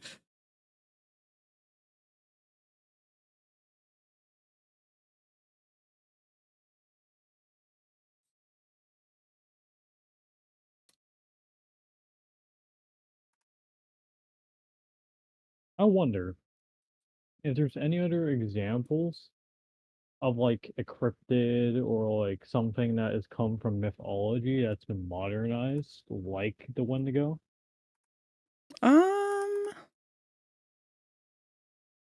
Modernized or parodied? Because the Wendigo's kind of been parodied. Well, because it came originally from the idea of lore, but it was westernized and turned into something entirely different than what it actually is. What white people consider a Wendigo is not what people of an indigenous race consider to be that, and they won't even say the name of it because of what it represents. yeah. I was like saying as in like not necessarily modernized, but I guess kind of parodied. It depends on the terminology and what circumstance you're talking about it in. Well, like I'm talking about like anything from like mythology that's basically like for instance in the case of the Wendigo, it's definitely been furrized and fucking at this point, at least it Yeah. feels like it. No one's fetishized Sasquatch, really.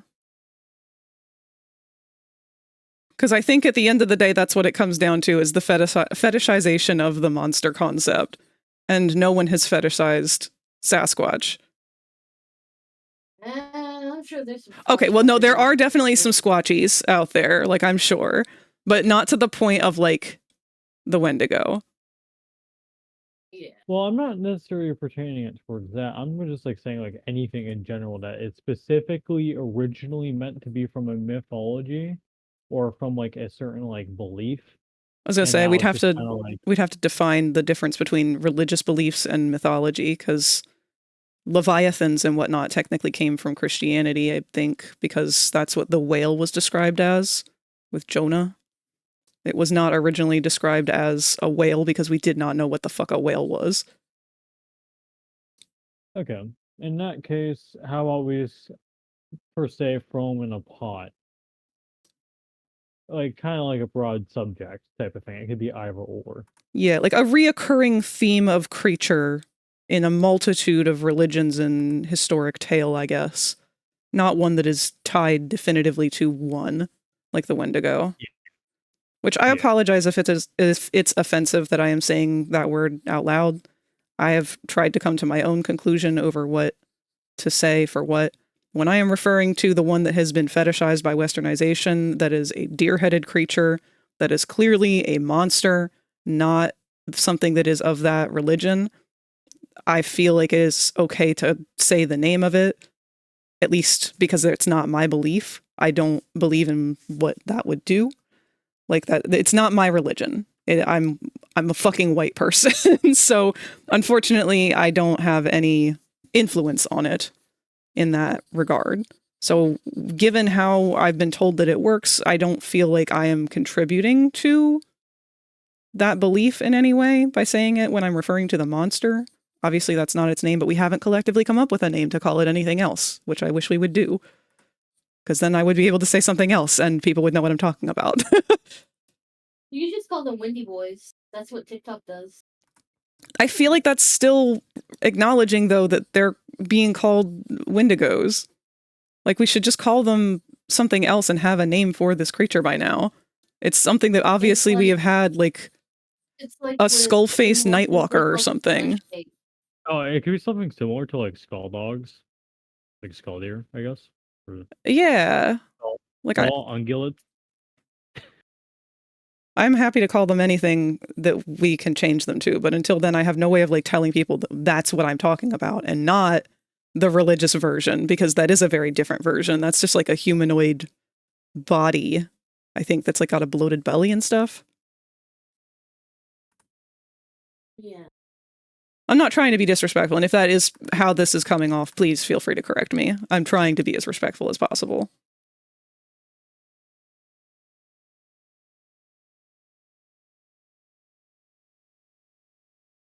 One that I do feel like has been a missed opportunity that was created by white people, and I feel has not been utilized in the way that white people love to utilize other people's lore. As to reference Tot's statement here, you have to be very careful with your definitions there. There, quite frankly, all mythology was someone's theology at some point. Yeah. I respect your beliefs, whether they are in my own or not. But in the context of this statement, all I mean is creatures of myth, of legend, of whatever origins. Fucking Mothman!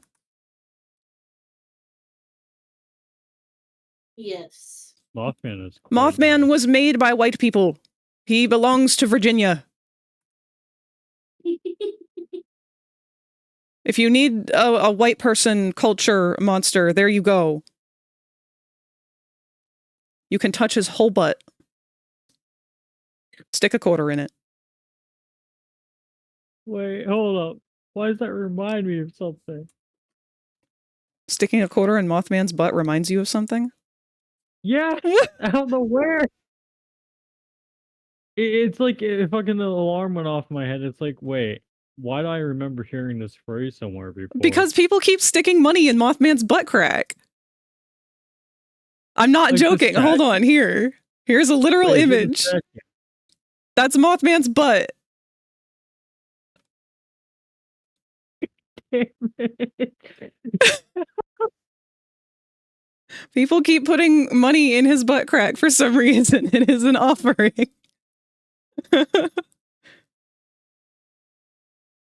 Mothman, that's probably why we haven't seen him in a while. He's like, I'm out. He knows what we would do to him.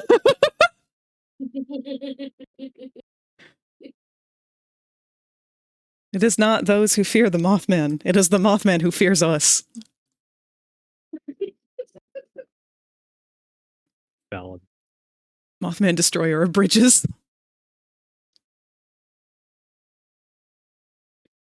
In Maryland, we have the Goat Man, apparently. But I believe many places have the Goat Man. Oh yeah, we've got Scared one. the crap out of the kid by telling him the goat man was real. You know, that famous Goat Man on the bridge. Yeah, that's near me. Fuck you, Goat Man. Oh my god, Spook. That's like one of my favorite things that they've ever done. Yeah, that bridge is actually not too far from me. If you ever go to it, you should do a photo shoot. Yeah, it's Halloween. Now would be the perfect time. That Yeah. fucking video. Maybe that's something I'll put on sometime while I'm not streaming and just hanging out in the voice chat or whatever. Just put on a bunch of BuzzFeed Unsolved. Ghost Hunters. One of my favorite shows, which was kind of like a fictional, you know how there's like the paranormal shows that they try to bring science into it and it never really works. Yeah. And then you got the paranormal shows that are just completely fictional and they have like special effects and whatnot, Hmm. whatever. Well, one of my favorite paranormal shows that's more on the fictional side or is Ghost Whisperer. It's about this lady who goes and tries to Oh, solve I know that mysteries. one. I haven't watched it in years, but it was one of my favorite shows to watch during this time of year. My mom used to love that show. Or no, I think I'm thinking of Medium, which was also about a woman Me, who could talk to ghosts. I think Medium, depending. I think the Medium one is the one where the Long Island Medium is that one you're thinking of? No, it was just called Medium, but it was an older I show. remember Medium. I used to watch that with my mom. And that reminds me, like, a nostalgic thing was like listening to Oprah on Days of Our Lives when I stay over at my grandma's house. Why did every grandma in the universe love the show Days of Our Lives? I don't know, but the tune is kind of nostalgic to me now, like the opening theme to it. It was either that one or shit, what's the other one? Law and Order. No, that is another one that old people really like though. General Hospital.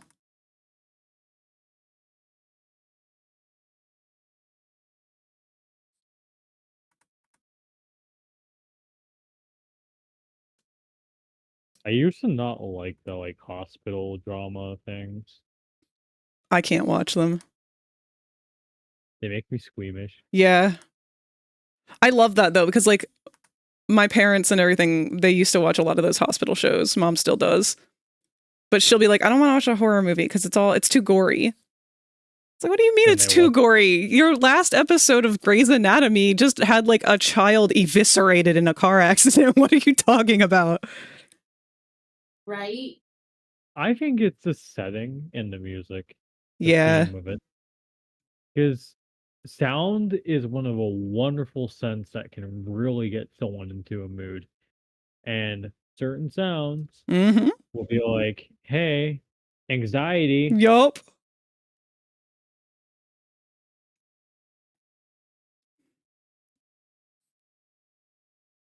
Like, I could watch all kinds of those crime dramas and like what was it, 911. I could watch the ones where they follow actual people around or the ones where it's just a scripted show, etc., etc. But you put on a vet show for me and that's Nope. it. I'm done. Yep. I can't. My mom used to watch vet shows all the time when I was a kid, and I'll be like, can we watch? I can't Anything watch else? this surgery. I can't watch because back then they didn't have them censored. Nope. They didn't Whatchamacallit. do any sort of censoring for it. And I'm just like, oh, I don't want to watch the kitty cat have surgery because what if the kitty cat doesn't make it through surgery? And then that would happen too. And then they'd just be like, oh no, here's a dead cat now. It's like, I don't want to see this. I'm 5. Mm-hmm. Have you guys ever heard, as a side note here, but have you guys ever heard of the show Mysteries in the Museum? Oh, that does sound familiar. Man, I would Mysteries love this. what? In the museum, I would love. They go over different objects in different museums. Like, for instance, one museum may be like somewhere in Texas and whatnot, and it's about an object in there pertaining to that specific museum that has a story to tell, and they tell you that story. That's Sometimes it cool. gets into a little bit of a paranormal, like science fiction, like kind of like us trying to prove that ghosts are real bullshit. Because it was on the History Channel, but like it's something like aired Ancient Aliens. The History Channel, aka the Alien Channel. Yeah, the Conspiracy Theorist Channel. Maybe. But besides the fact, it was a pretty interesting show, and I kind of wish we could sit down and watch a few episodes sometime, even though like each episode can be like a half hour long because it goes over multiple items per episode. But We're just gonna have to get in the habit of anytime we want to watch some shit like that, just get into a voice chat and start streaming it. Because y'all will yeah. flock. I will flock. When I see you guys doing stuff like that, I'm so eager to show up for it. But none of us are like used to taking the initiative. With it is I would take the initiative more if I actually had streaming services I knew it was on. True. Yeah, I don't really watch a lot of TV. Piracy. Piracy. I'm always too much of a chicken shit to pirate. I hate sketchy websites. Same. But that's why I trust doing anything on Popcorn Palace.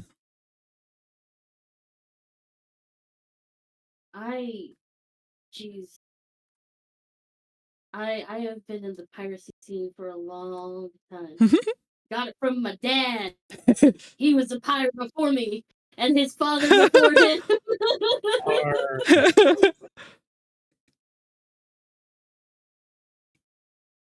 All right, I kind of have fallen in love with this Yarnaby.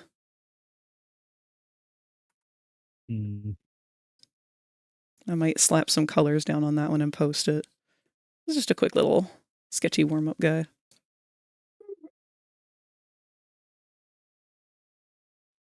He's so precious. How could anyone hate this face? I hate it because it could kill me. We don't know that. He didn't kill everybody. Well, some don't live to tell the tale.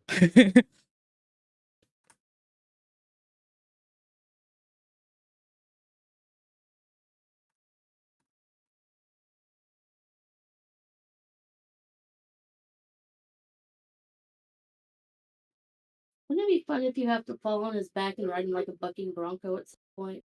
See, I'm thinking that he's going to be our helper. He's going to have to like help us get to different areas and retrieve stuff for puzzles and... Oh, wait, shit. That kind of implies that the main character would be Dr. Harley Sawyer, though. That would be problematic. I don't think I want that, actually. I don't want him redeemed. I want him to burn in hell where he belongs. But it would make sense, though. Oh, no. I don't want to be the bad person who was a dickbag. Even if he has had a turn of heart, I don't want to be him. Because he mutilated children. Exactly. You can't come back from that. No! Although they do say that the claim was to try and create a like cure for eternal life or whatever, or to bring the dead back to life or some shit from an emotional law. I don't know. It's a real I have no mouth and I must scream situation here. Mm-hmm.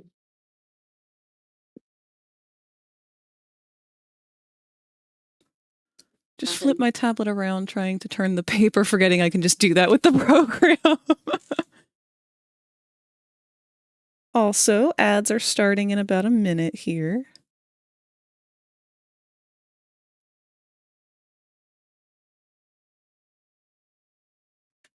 I don't know. Modern day, like, I guess as modern as I can get. But like today's day and age with the whole like horror stuff that's like mainly popularized and whatnot, like for instance Five Nights at Freddy's, these subgenres of like Poppy's Playtime, whatnot. These all kind of I've been wanting something that would excite me back in my old days of being a edgy person, but like it's hard to find that. It really is. Copy paste. Everything's kind of fallen into a very specific category now. And it's gotten very difficult to find new and exciting things, especially because companies are too scared to take risks by doing anything new.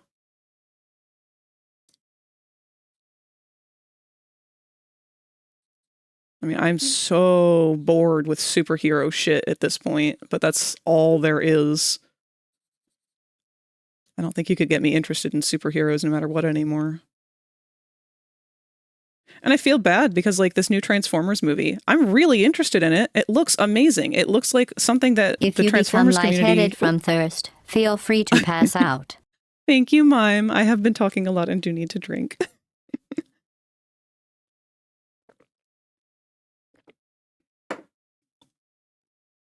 There we are. But yeah, the new Transformers movie looks fantastic. And TFCon is next week, or not next week, it's next month, but I mean, it's in a week anyway. But I'm just sitting here like, I kind of don't really have any interest in it. Not like I did anyway. It's still neat. I'm still planning on watching it. I'm probably not going to bother going to TFCon because I don't really want to drive to Baltimore.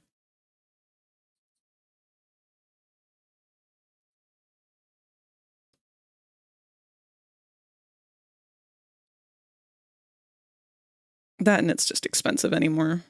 All cons are.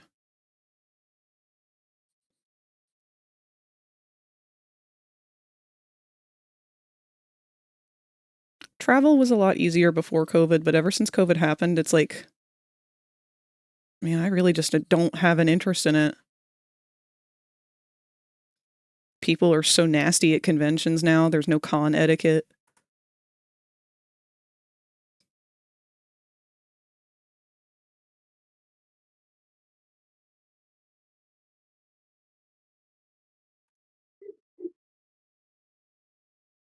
I feel like I kind of need to bring this over a little more, make him a little shaggier. Oh, yeah.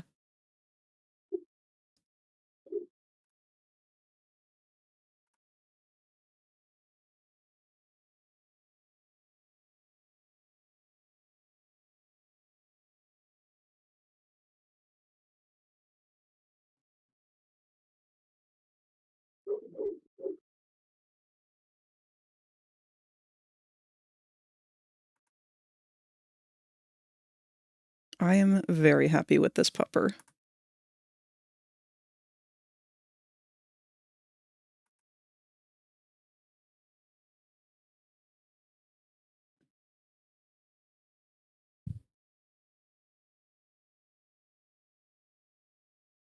Yeah.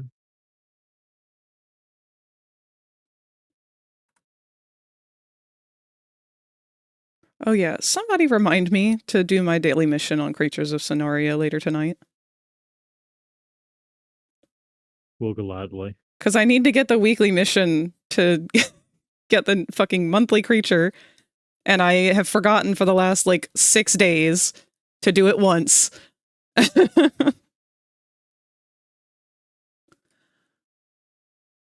Kind of like my hand attached to my body. I feel like Yarnaby would be tolerant. I think he would... You could make friends with him. There's potential in those empty eyes.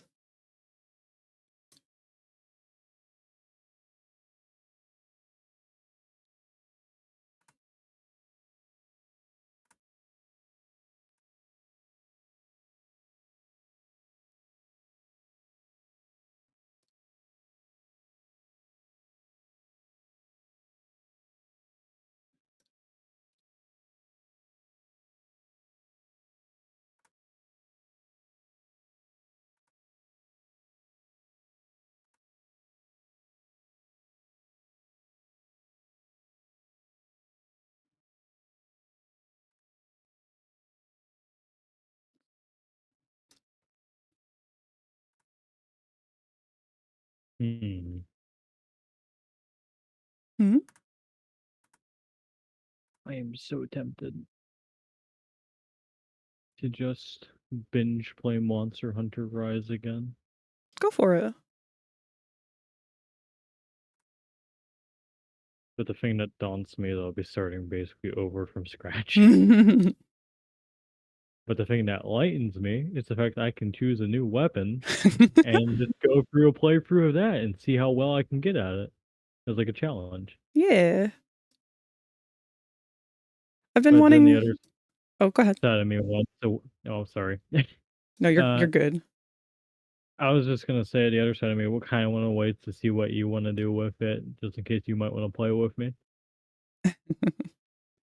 I think unfortunately I just have kind of too many projects going on right now to start up a new game. Yeah. With a game that kind of has a bit of story to it, and That and the learning curve. learning curve too. It's easier with a controller, and unfortunately, you don't have a Yeah. controller. I'm gonna eventually, though. I'm determined. If you have a Bluetooth adapter to your computer, it's a bit of an expense because for whatever fucking reason they're ungodly expensive. A PlayStation controller, like even just a PS4 controller, works just fine for games like these. But it's also like $50 to get a PS4 controller. Yeah. Like the last one I got was a replacement for one of my older ones. And they last me a while because I take care of them, but like at the same time they also the inevitable down curve of technology to kick the bucket like that sort of thing is kind of sad. It is frustrating the quality of controllers these days. Like yeah. it's like $80 for a Switch controller, the Joy-Cons. And Meanwhile, they break. get drift from the second you open them out of the box.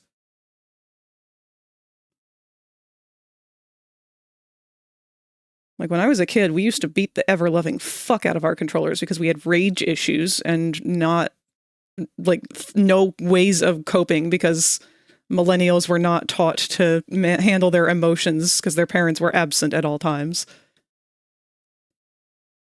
We would just beat the shit out of our controllers in anger over Frogger. They'd last. I've still got some, what were the old brands? It was something to do with a cat. A Mad Cat? Was that the brand? Whatever they were. I've still got some old controllers for the original PlayStation from that company. And there's a piece of plastic that's broken in one of them. It rattles around. Rattles around every time that I pick it up.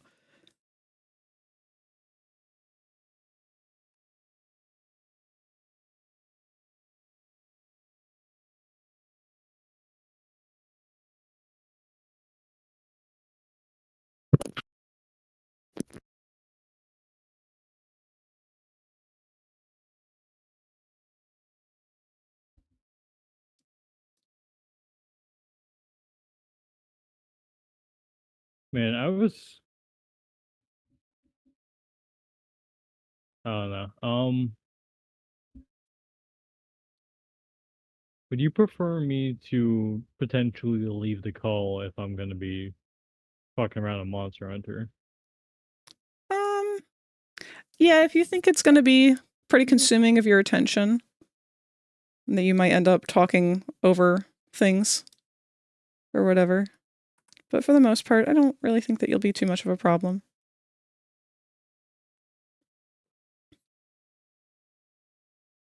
I just wanted to man, this Did you computer- remember to Oh, save all of your files? did I remember to save New Canvas 1 Untitled? Hey, bitch! No, let me go ahead and do that. Thank you, Rosie. Also, hi, Rosie. Spooka! Yes, sir. The girlfriend, the bone wife. She rise. Hello. He rattles. This counts as fan art. This is not Amazing Digital Circus fan art.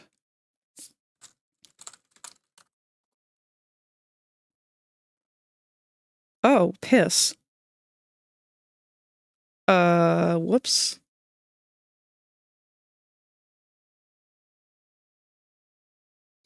Guess who just accidentally saved over an old file? Don't know what I just lost. Is there a way to recover that?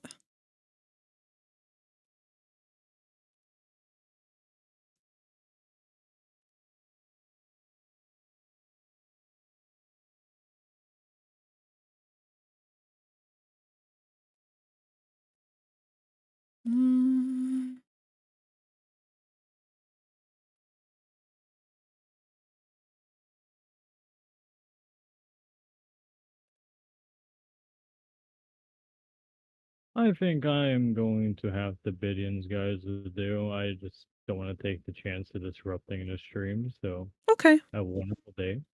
Thank you I for will see joining us for whoever's when you did. on It was later wonderful on. seeing you. Yep, aviento. Al biento. I may have saved over my old Dog Day art.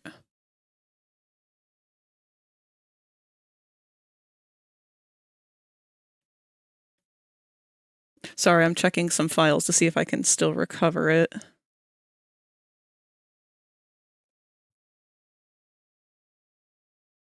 If you become lightheaded from thirst, feel free to pass out. Thank you, Rosie.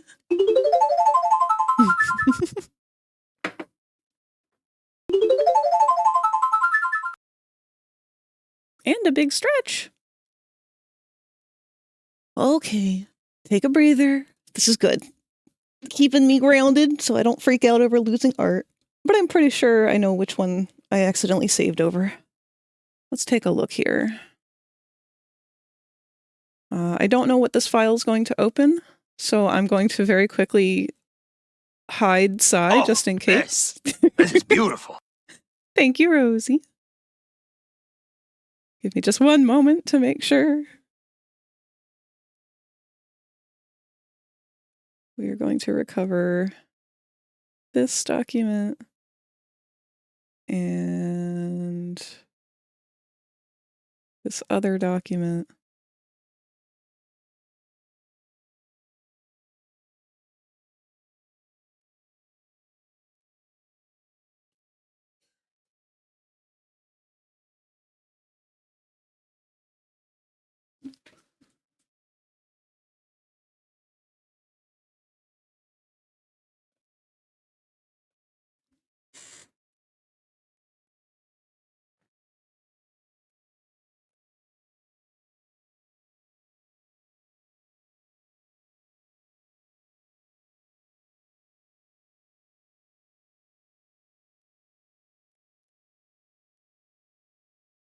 Yes.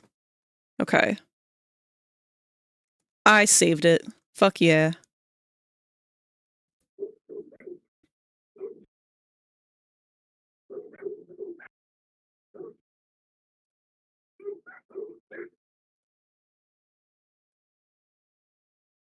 Okay, so I'm going to have to resave this one. I'll go ahead and pull it back up for you to see, though. These are some really old sketches that I did back when Chapter 3 had just came out. I wanted to do a design for Dog Day. Kind of just getting a feel for his shape language for that first one. Trying to get a feel for how I could have him character language-wise, like body language-wise, read off in different ways. That was my original first concept sketches for Catnap, trying to get a read on the character and how he moved and how he looked and everything back when the trailer was first released. And then, of course, we have Smiling Critters Moss.